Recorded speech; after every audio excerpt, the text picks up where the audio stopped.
Shalom ನನ್ನ ಎಲ್ಲ ಪ್ರಿಯ ಸಹೋದರಿ ಸಹೋದರೇ, ಎಷ್ಟು ಆಸಕ್ತಿಯಿಂದ ನೀವು ದೇವರ ವಾಕ್ಯವನ್ನು ಕೇಳ್ತಾ ಇದ್ರಿ. ತುಂಬ ಜನರು ಮಾಧ್ಯಮದ ಮೂಲಕವಾಗಿ, ಈ ಒಂದು ಡಿಜಿಟಲ್ ಮಾಧ್ಯಮದ ಮೂಲಕವಾಗಿ, ಫೇಸ್ಬುಕ್ ಮೂಲಕವಾಗಿ, ವಾಟ್ಸಪ್ ಮೂಲಕವಾಗಿ, ಯೂಟ್ಯೂಬ್ ಮೂಲಕವಾಗಿ, ಅನೇಕ ಮಾಧ್ಯಮದ ಮೂಲಕವಾಗಿ ಈ ಸಂದೇಶವನ್ನು ಕೇಳಿ ತುಂಬ ಜನರು ಆಶೀರ್ವದಿಸಲ್ಪಡ್ತಾ ಇದ್ದಾರೆ. ಆಶೀರ್ವದಿಸಲ್ಪಟ್ಟಿದ್ದು ಮಾತ್ರ ಅಲ್ಲದೆ ಅದರ ಪ್ರತಿಕ್ರಿಯೆಯನ್ನು ಕೂಡ ತುಂಬ ಚೆನ್ನಾಗಿ ಅವರು ನಮಗೆ ಕೊಡ್ತಾ ಇದ್ದಾರೆ. ಫೀಡ್ಬ್ಯಾಕನ್ನು, ಒಳ್ಳೆ ಫೀಡ್ಬ್ಯಾಕನ್ನು ಕೊಡ್ತಾ ಇದ್ದಾರೆ. ಇವತ್ತಿನ ಒಂದು ವಿಷಯ ಅದೇನೆಂದರೆ, ವೈದ್ಯನು ವೈದ್ಯನಂದರೆ ಡಾಕ್ಟರ್. ಆ ಡಾಕ್ಟರ್, ಒಂದು ವೈದ್ಯನು, ಅವನು ಬಹಳ ಖ್ಯಾತ ವೈದ್ಯನು ಪಟ್ಟಣದಲ್ಲಿ, ಹೃದಯ ತಜ್ಞನು, ಕಾರ್ಡಿಯಾಲಜಿಸ್ಟ್ ಅಂತ ಹೇಳ್ತೇವೆ. ಈ ಹೃದಯ ತಜ್ಞನು ಒಂದು ದಿವಸ ಏನಾಯ್ತು, ಆತನ ಮುಂದೆ ಒಂದು ಕೇಸ್ ಬಂತು. ಆ ಕೇಸ್ ಬಂದಿರುವಾಗ ಆತನು ಆ ಕೇಸನ್ನು ನೋಡಿ ಬಹಳ ಆಶ್ಚರ್ಯಚಕಿತನಾದ. ಇಷ್ಟು ಚೆನ್ನಾಗಿದ್ದ ವ್ಯಕ್ತಿ, ಇಷ್ಟು ಸೌಖ್ಯವಾದ ವ್ಯಕ್ತಿ, ಇಷ್ಟು ಕೆಲವೇ ಸಮಯದಲ್ಲಿ ಹೇಗೆ ಈ ಮನುಷ್ಯ ಇಷ್ಟು ದೊಡ್ಡ ಹೃದಯಘಾತಕ್ಕೆ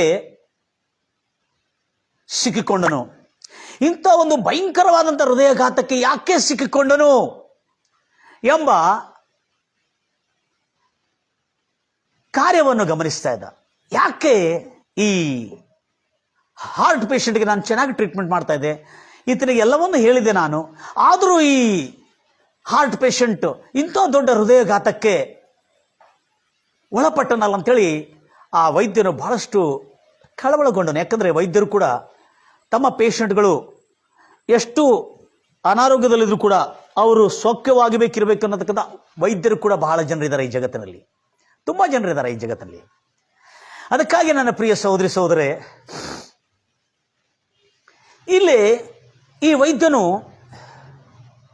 ಈತನಿಗೆಲ್ಲ ಚಿಕಿತ್ಸೆ ಕೊಟ್ಟು ಹೇಗಾದರೆ ಮಾಡಿ ಮಾರಕ ಹೃದಯಘಾತದಿಂದ, ಡೆಡ್ಲಿ ಹಾರ್ಟ್ ಅಟ್ಯಾಕಿಂದ ಆತನನ್ನು ಶತಾಯಗತಾಯ ಪ್ರಯತ್ನ ಮಾಡಿ ವೈದ್ಯಕೀಯ ಚಿಕಿತ್ಸೆಯನ್ನು ಕೊಟ್ಟು, ಆಕ್ಸಿಜನ್ನು ಕೊಟ್ಟು ಮತ್ತು ಇನ್ನಿತರ ಕ್ರಿಯೆಗಳನ್ನು ಮಾಡಿ ಆತನನ್ನು ಹೇಗಾದರೆ ಮಾಡಿ ಪ್ರಜ್ಞೆಗೆ ತರ್ತಾರೆ.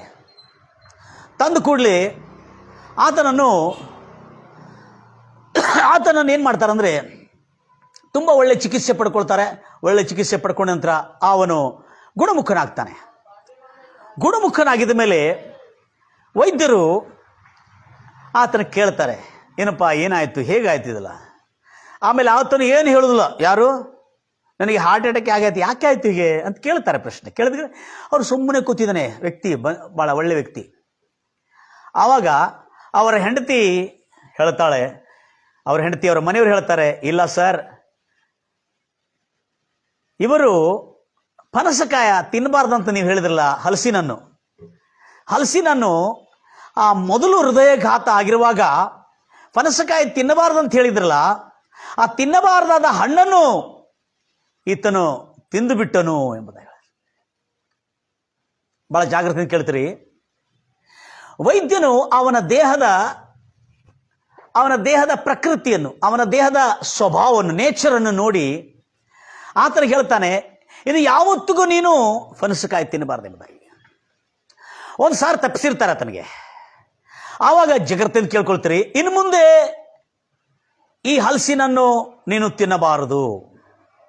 ಯಾಕೆ ಹೇಳ್ತಾರಂದ್ರೆ, ನಿನಗೆ ಬಹಳ ದೊಡ್ಡ ಹೃದಯಘಾತ ಆಗಿದೆ. ಯಾಕಂದರೆ ಆ ಒಂದು ರೋಗಿಗೆ ಬ್ಲಡ್ ಪ್ರೆಷರು ಇತ್ತು, ಹಾಗೂ ಮಧುಮೇಹ ರೋಗ, ಯಾವ ರೋಗ, ಶುಗರ್ ರೋಗ ಕೂಡ ಆತನಿಗೆ ಬಹಳ ಮಿತಿ ಮೀರಿತ್ತು. ಅದರ ನಿಮಿತ್ತ ನೀನು ಹಲಸಿನನ್ನು ಬಾಳಿನಲ್ಲಿ, ಜೀವನದಲ್ಲಿ ನೀನು ಹಲಸಿನನ್ನು ತಿನ್ನಬಾರದು, ಅಥವಾ ಪನಸಕಾಯಿ ಅಂತ ಹೇಳ್ತೇವೆ, ಪನಸಿನ ಹಣ್ಣು ತಿನ್ನಬಾರದು ಎಂಬುದಾಗಿ ಹೇಳ್ತಾನೆ. ಆವಾಗ ಆತನು ಬಹಳ ಶ್ರದ್ಧೆಯಿಂದ, ಇಂಥ ಒಂದು ದೊಡ್ಡ ಹೃದಯಘಾತದಿಂದ ನನ್ನನ್ನು ತಪ್ಪಿಸ್ಕೊಂಡಿನಲ್ಲ ಅಂತ ಹೇಳ್ಕೊಂಡು, ಈತನು ಕೂಡ ಒಂದು ಆತ್ಮೀಯನೇ, ಈತನು ಆತ್ಮೀಯರನ್ನು ನಡೆಸ್ತಕ್ಕಂಥ ಆತ್ಮೀಯನು. ಯಾರು ಈತನು? ಆತ್ಮೀಯರನ್ನು ನಡೆಸ್ತಕ್ಕಂಥ ಆತ್ಮೀಯನಿದ್ದನು. ಇದನ್ನು ಮೊನ್ನೆ ತಾನೇ ನನಗೆ ಕೆಲವ ಆತ್ಮೀಯರು ಇದನ್ನು ತಿಳಿಸಿದರು. ಇದನ್ನು ತಿಳಿದ ಕೂಡಲೇ ನಾನು ಬಹಳ ಆಶ್ಚರ್ಯಪಟ್ಟೆ.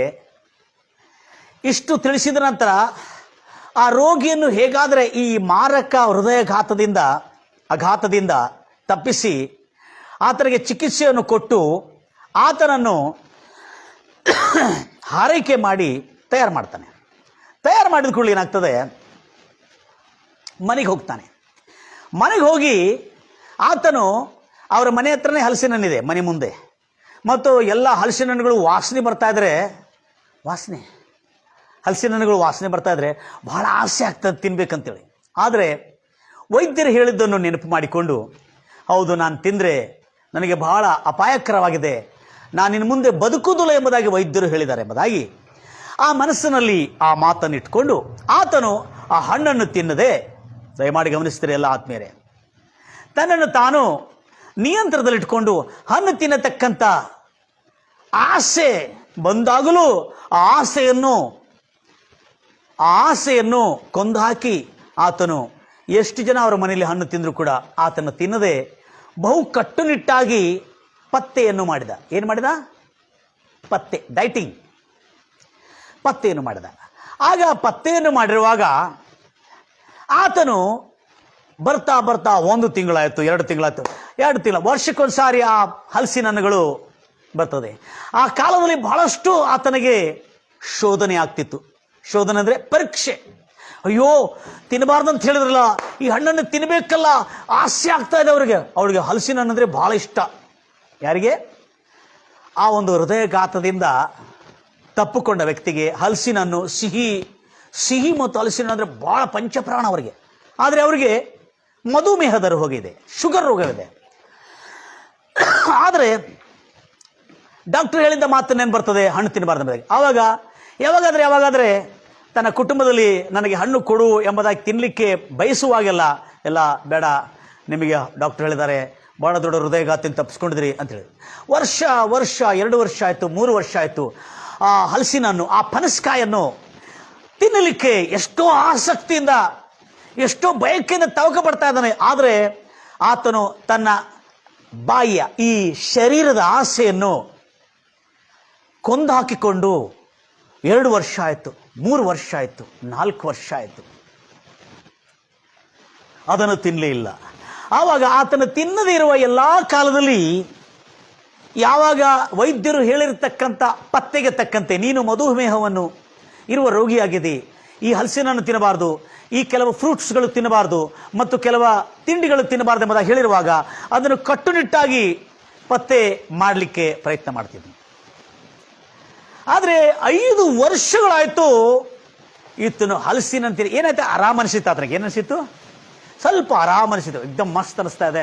ಏನು ಇಷ್ಟು ವರ್ಷ ಆಯ್ತಲ್ಲ, ನನಗೇನಾಗಿಲ್ಲಲ್ಲ, ನಾನು ಡಾಕ್ಟರ್ ಹತ್ರ ಪದೇ ಹೋಗ್ಲಿಕ್ಕೆ ಸ್ಥಿತಿ ಬಂದಿಲ್ಲ, ನಾನು ಆರಾಮಾಗಿದ್ದೀನಲ್ಲ, ನಾನು ಪುಷ್ಟನಾಗಿದ್ದೀನಲ್ಲ, ನಾನು ಚೆನ್ನಾಗಿದ್ದೀನಲ್ಲ ಅಂತ ಹೇಳ್ಕೊಂಡು ಒಂದು ದಿವಸ ಏನು ಮಾಡ್ತಾನೆ, ತುಂಬ ಚೆನ್ನಾಗಿ ಹಣ್ಣಾಗಿರ್ತಕ್ಕಂಥ ಹಲಸಿನ ಹಣ್ಣನ್ನು ತೆಗೆದುಕೊಂಡು ಆ ಹಲಸಿನ ಹಣ್ಣಿನಲ್ಲಿರ್ತಕ್ಕಂಥ ಆ ಹಲಸಿನ ಕಾಯಿಗಳು ಒಳಗಿರ್ತದಲ್ಲ ಕಾಯಿಗಳು, ಆ ಹಲಸಿನನ್ನು ಅರ್ಧಕ್ಕರ್ಧ ಕಟ್ ಮಾಡಿ, ಪೂರ ಇಷ್ಟು ದೊಡ್ಡ ಹಲಸಿನ ಹಣ್ಣು ಇರ್ತದೆ, ಅದಕ್ಕೆ ಅರ್ಧಕ್ಕರ್ಧ ಕಟ್ ಮಾಡಿ ಪೂರ ಅರ್ಧ ಹಲಸಿನ ಹಣ್ಣನ್ನು ಅಂದರೆ ಆ ಪನಸಕಾಯನ್ನು ಅದರೊಳಗಿರುವ ಹಣ್ಣುಗಳನ್ನೆಲ್ಲ ತಿಂದು ತಿಂದು ತಿಂದು ಸಂತೋಷ ಪಡ್ತಾನೆ. ಯಾಕಂದರೆ 5 ವರ್ಷ ಆಯಿತು, ಡಾಕ್ಟರ್ ಹೇಳಿದ್ರೆ 5 ವರ್ಷದ ಹಿಂದೆ, ಈಗ ನಾನು ಚೆನ್ನಾಗಿದ್ದೇನೆ, ನನಗೇನಾಗಲ್ಲ, ನನಗೇನಾಗ್ತದೆ, ನಾನು ಅರ್ಧ ಪುಷ್ಟನಾಗಿದ್ದೀನಲ್ಲ, ಟ್ಯಾಬ್ಲೆಟ್ ತೊಗೋತಾ ಇದ್ದಾನೆ, BP ಟ್ಯಾಬ್ಲೆಟ್ ತೊಗೋತಾನೆ, ಶುಗರ್ ಟ್ಯಾಬ್ಲೆಟ್ ತೊಗೊಳ್ತಾ ಇದ್ದಾನೆ, ಶುಗರ್ ಎಲ್ಲ ನಾರ್ಮಲ್ ಇದೆ, ಆವಾಗ ಹೆಚ್ಚು ಕಡಿಮೆ ಆಗ್ತಾ ಇರ್ತದೆ, ಆದರೂ ಏನೀಗೇನು ತೊಂದರೆ ಇಲ್ಲಲ್ಲ, ಎಲ್ಲ ನಾನು ಚೆನ್ನಾಗಿದ್ದೇನಲ್ಲ ಅಂತ ಹೇಳ್ಕೊಂಡು 5 ವರ್ಷದ ನಂತರ ವೈದ್ಯನು ಆ ಹಾರ್ಟ್ ಸ್ಪೆಷಲಿಸ್ಟ್ ಹೇಳಿರ್ತಕ್ಕಂಥ ಡಾಕ್ಟರ್ ಹೇಳಿರ್ತಕ್ಕಂಥ ಮಾತಿಗೆ ಬೆಲೆ ಕೊಡದೆ ಈತನು ಇಷ್ಟ ಪ್ರಕಾರವಾಗಿ ಅರ್ಧ ಹಲಸಿನ ಹಣ್ಣನ್ನು ಹೊಟ್ಟೆ ತುಂಬ ತಿಂತಾನೆ. ಯಾಕಂದರೆ ಆತನಿಗೆ ಸಿಹಿ ಅಂದರೆ ಭಾಳ ಇಷ್ಟ. ಆ ತಿನ್ನುವಾಗ ಅವ್ರ ಹೆಂಡತಿ ಮಕ್ಕಳು ಏನು ಹೇಳಿದ್ರು ಕೇಳಿದ್ರು ಅವರು. ಹೊಟ್ಟೆ ತುಂಬ ತಿಂದನು, ಹೊಟ್ಟೆ ತುಂಬ ತಿಂದು ಮಸ್ತಾಗಿ ಮಲ್ಕೊಂಡಿದ್ದ ಕೂಡಲೇ ಆತನಿಗೆ ಯಾವಾಗಲೂ ಆತನು ಬಹು ಮಾರಕವಾದಂಥ ಹೃದಯಘಾತ ಮತ್ತೊಂದು ಸಾರಿ ಆತನನ್ನು ಅಪ್ಪಳಿಸಿತ್ತು. ಹಾರ್ಟ್ ಅಟ್ಯಾಕ್, ಕಾರ್ಡಿಕ್ ಅರೆಸ್ಟ್, ಆತನಿಗೆ ಭಯಂಕರವಾದಂಥ ಹಾರ್ಟ್ ಅಟ್ಯಾಕ್ ಆಯಿತು. ಹಾರ್ಟ್ ಅಟ್ಯಾಕ್ ಆದ ಕೂಡಲೇ ಮನೇಲಿರ್ತಕ್ಕಂಥ ಕುಟುಂಬಸ್ಥರು ಬೇಗನೆ ಯಾವ ವೈದ್ಯರ ಹತ್ರ ಹೋಗಿದ್ರು, ಅದೇ ಹಾರ್ಟ್ ಸ್ಪೆಷಲಿಸ್ಟ್ ಹತ್ರ ಹೋಗಿರುವಾಗ ಅಲ್ಲೇ ಡಾಕ್ಟರ್ ಘೋಷಿಸಿದರು, ಇಲ್ಲ, ಈ ಮನುಷ್ಯನ ಪ್ರಾಣ ಅಲ್ಲಾಡ್ತಾ ಇದೆ, ಆದರೆ ಉಳಿಲಿಕ್ಕೆ ಮಾತ್ರ ಸಾಧ್ಯವಿಲ್ಲ ಎಂಬುದಾಗಿ ಹೇಳಿಕೊಂಡು ಎಷ್ಟೋ ಪ್ರಯತ್ನಗಳು ಮಾಡಿದರು ವೈದ್ಯರು, ಆದರೂ ಕೂಡ ಇದು ಉಳಿಯುವುದಿಲ್ಲ ಎಂಬುದಾಗಿ ಹೇಳಿದ ಕೂಡಲೇ ಕೆಲವೇ ಸಮಯದಲ್ಲಿ ಆತನ ಪ್ರಾಣದ ಹಕ್ಕಿ ಹಾರಿ ಹೋಯಿತು. ನನ್ನ ಪ್ರಿಯ ಸಹೋದರಿ ಸಹೋದರರೇ, ಇದರಲ್ಲಿ ಒಳ್ಳೆ ವಾರ್ತೆ ಏನಿದೆ? ಇದರಲ್ಲಿ ನಮಗೆ ಸುಖ ಕೊಡ್ತಕ್ಕಂಥ ವಾರ್ತೆ ಏನಿದೆ?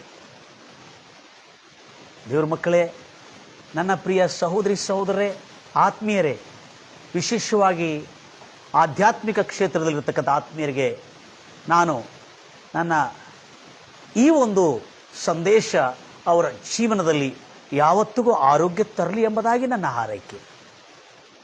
ಯಾಕಂದರೆ ಆತ್ಮಿಕವಾಗಿದ್ದವರು ನಾವು ಸ್ವಲ್ಪ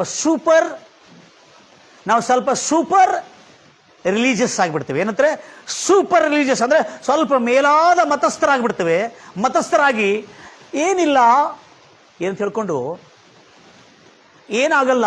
ಯಾರೋ ಹೇಳಿದ್ರಂತೆ, ಏನಾಗಲ್ಲೇ ಶುಗರ್ ಮತ್ತು ಈ ಮಧುಮೇಹ ರೋಗಿದ್ರು, ಏನು ಚಿಂತೆ ಮಾಡಿದೆ ಅಂತ ತಿಂತಾ ಇರಬೇಕು, ಅದು ಚಿಂತೆ ಮಾಡಬಾರ್ದು. ಚಿಂತೆ ಮಾಡಿದ್ರೆ ಮಾತ್ರ ಅದು ಮಧುಮೇಹ ರೋಗ ಬರ್ತದೆ ಹೊರತು ಶುಗರ್ ತಿನ್ನೋದ್ರಿಂದ, ಸಿಹಿ ತಿನ್ನೋದ್ರಿಂದ ಮಧುಮೇಹ ರೋಗ ಇರುವುದಿಲ್ಲ ಅಂತೇಳಿ ಯಾರೋ BSc ನರ್ಸಿಂಗ್ ಮಾಡಿದ್ದ ಮೂರ್ಖರು ಹೇಳಿದ್ಲಂತೆ. ದಯಮಾಡಿ ಗಮನಿಸ್ತೀರಿ. ನರ್ಸಿಂಗ್ ಮಾಡಿದವರು ನರ್ಸಿಂಗ್ ಲೆವೆಲ್ನಲ್ಲಿ ಇರ್ತಾರೆ, ವೈದ್ಯರು ಲೆವೆಲ್ನಲ್ಲಿ ಇರ್ತಾರೆ. BSc ಮಾಡಿರುವ ನರ್ಸಿಂಗ್ ಹೇಳ್ತಾಳಂತೆ, ಏನಿಲ್ಲ, ಚಿಂತೆ ಮಾಡಬಾರ್ದು, ಗುಳಿಗೆ ತಿಂತಾ ಇರಬೇಕು, ಸ್ವೀಟ್ ತಿಂತಾ ಇರ್ಬೇಕಂತ ಹೇಳಿ. ಹೀಗೆ ಹೇಳಿರುವಾಗ ಇವರೇನು ಮಾಡ್ತಾರೆ, ಏನಿಲ್ಲ ಮತ್ತು ಇವ್ರೇನು ಮಾಡ್ತಾರೆ, ಹೌದು ಖರೆ ಏನಂತೇಳಿ ಇವರು ಕೂಡ ಸೂಪರ್ ವಿಶ್ವಾಸಿ. ಹೌದು, ಏನಾಗಲ್ಲ, ಅದು ನಿಜ ನೀವು ಹೇಳಿದ್ದೆ, ಯಾಕಂದರೆ ಪ್ರಾರ್ಥನೆ ಮಾಡ್ಕೊಂಡು ತಿಂದರೆ ನಡೀತದೆ ಎಲ್ಲ. ಹಲೋ, ಪ್ರಾರ್ಥನೆಯನ್ನು ಮಿಸ್ಅಂಡರ್ಸ್ಟ್ಯಾಂಡಿಂಗ್ ಮಾಡಿಕೊಂಡಿರುವ ಎಲ್ಲ ಆತ್ಮೀಯರೇ, ಇವತ್ತು ಎಚ್ಚೆತ್ತುಕೊಳ್ಬೇಕು ನಾವು. Today we need to wake up from all who were misunderstood the life of prayer, the art of prayer, the rites of prayer. ದೇವ್ರ ಮಕ್ಕಳೇ, ಪ್ರಾರ್ಥನೆ ಮಾಡ್ಕೊಂಡು ತಿಂದ್ಬಿಟ್ರೆ ಸಾಕು, ಏನಾಗಲ್ಲ ಅಂತೇಳಿ ಅವ್ವ, ಯಾರು ಆದಿಕಾಂಡದ ಅವ್ವ ಇದ್ದಾಳಲ್ಲ, ಆದಿಕಾಂಡದ ಅವ್ವ ಹೇಳಿದ್ವಿ. ಭಾಳ ಜಾಗ್ರತೆಯಿಂದ ಕೇಳ್ತೀವಿ. ದೇವ್ರ ಮಕ್ಕಳೇ, ಈಗ ನಾವು ಕೇಳಿದ್ದೀವಿ, ವೈದ್ಯರು ಅವನ ದೇಹದ ಸ್ವಭಾವ, ಅವನ ದೇಹದ ಪ್ರಕೃತಿಗೆ ತಕ್ಕಂತೆ, ನೇಚರ್ಗೆ ತಕ್ಕಂತೆ ಇದನ್ನು ತಿನ್ಬಾಳಪ್ಪ, ಯಾಕಂದ್ರೆ ನಿನ್ನ ದೇಹ ಮಧುಮೇಹ ರೋಗದಿಂದ ಬಳಲ್ತಾ ಇದೆ, ಶುಗರ್ ರೋಗದಿಂದ ಬಳಲ್ತಾ ಇದೆ, ನೀನು ಸ್ವಲ್ಪ ಇದನ್ನು ಪತ್ತೆ ಮಾಡು, ಇದನ್ನು ತಿನ್ನದೇ ಇದ್ರೆ ನಿನಗೆ ಬದುಕಲಿಕ್ಕೆ ಆಗುತ್ತೆ. ಅದಕ್ಕೆ ಪರವಾಗಿ ನೀನು ಸಿಹಿಯಾಗಿರ್ತದೆ, ಆದರೆ ಅದರಲ್ಲಿ ಶುಗರ್ ಇರಲ್ಲ, ಅದರಲ್ಲಿ ಮಧುಮೇಹ ಇರೋದಿಲ್ಲ, ಅಂಥ ವಸ್ತುಗಳನ್ನು ತಿಂದು ಸ್ವಲ್ಪ ತೃಪ್ತನಾಗಿ ಹೊರತು ಇದನ್ನು ತಿನ್ನಬಾರ್ದು ಅಂತ ಹೇಳಿದ ಕೂಡಲೇ ಒಂದು BSc ನರ್ಸಿಂಗ್ ಮಾಡಿದ್ದವಳು ಹೇಳಿದ್ಲಲ್ಲೋ, ಮತ್ತು ನನ್ನ ಕಡೆ ಬಂದು ಹೇಳ್ತಾ ಇದ್ರೆ, ಸರ್ ನೀವೇನೋ ಶುಗರ್ ಆಗಿದ್ದವರು ಡಾಕ್ಟರ್ ಹೇಳಿದ ಮಾತನ್ನು ಕೇಳಬೇಕಂತ ಹೇಳ್ತೀರಿ, ಆದರೆ ಒಂದು BSc ನರ್ಸಿಂಗ್ ಮಾಡಿದವಳು ಭಾಳ ಬ್ರಿಲಿಯಂಟ್ ಇದ್ದಾರೆ, ಭಾಳ ಸೀನಿಯರ್ ಇದ್ದಾಳವಳು, ಅವಳು ಹೇಳಿದ್ಲು ಏನಂತ ಹೇಳ್ಕೊಂಡು, ಏನಾಗಲ್ಲ, ಚಿಂತೆ ಮಾಡಿದ್ರೆ ಮಾತ್ರ ಶುಗರ್ ಆಗ್ತದೆ, ಚಿಂತೆ ಮಾಡಿದ್ರೆ ಮಾತ್ರ ಮಧುಮೇಹ ರೋಗ ಏರಿ ಬರ್ತದೆ, ಹೊರತು ಈ ಸ್ವೀಟ್ ತಿನ್ನೋದ್ರಿಂದ ಏನಾಗಲ್ಲ ಅದಂತ ಹೇಳ್ತಾಳೆ. ಆವಾಗ ಅಯ್ಯೋ, BSc ನರ್ಸಿಂಗ್ ಮಾಡಿದ್ದವಳೇ ಹೇಳ್ತಾಳಲ್ಲ ಅಂತೇಳಿ ನನ್ನ ಹತ್ರ ಬಂದು ಹೇಳಿದ್ರು. ನಾನು ಅವ್ವ ಹತ್ರ ಹೇಳಿದ್ದೇನೆ, ಅವಳು BSc ನರ್ಸಿಂಗ್ ಮಾಡಿದಾಳೆ, ಅವಳು ಕಾರ್ಡಿಯಾಲಜಿಸ್ಟ್ ಅಲ್ಲ. ದಯಮಾಡಿ ಕೇಳ್ತೀರಿ, ವೈದ್ಯರ ಸಲಹೆಗೆ ವಿರೋಧವಾಗಿ ಯಾರೇ, ವೈದ್ಯರ ಸಲಹೆ ಅಲ್ಲ, ಇದು ವೈದ್ಯರ ಇನ್ಸ್ಟ್ರಕ್ಷನ್, ಇದು ವೈದ್ಯರ ಮಾರ್ಗಸೂಚಿ, ವೈದ್ಯರ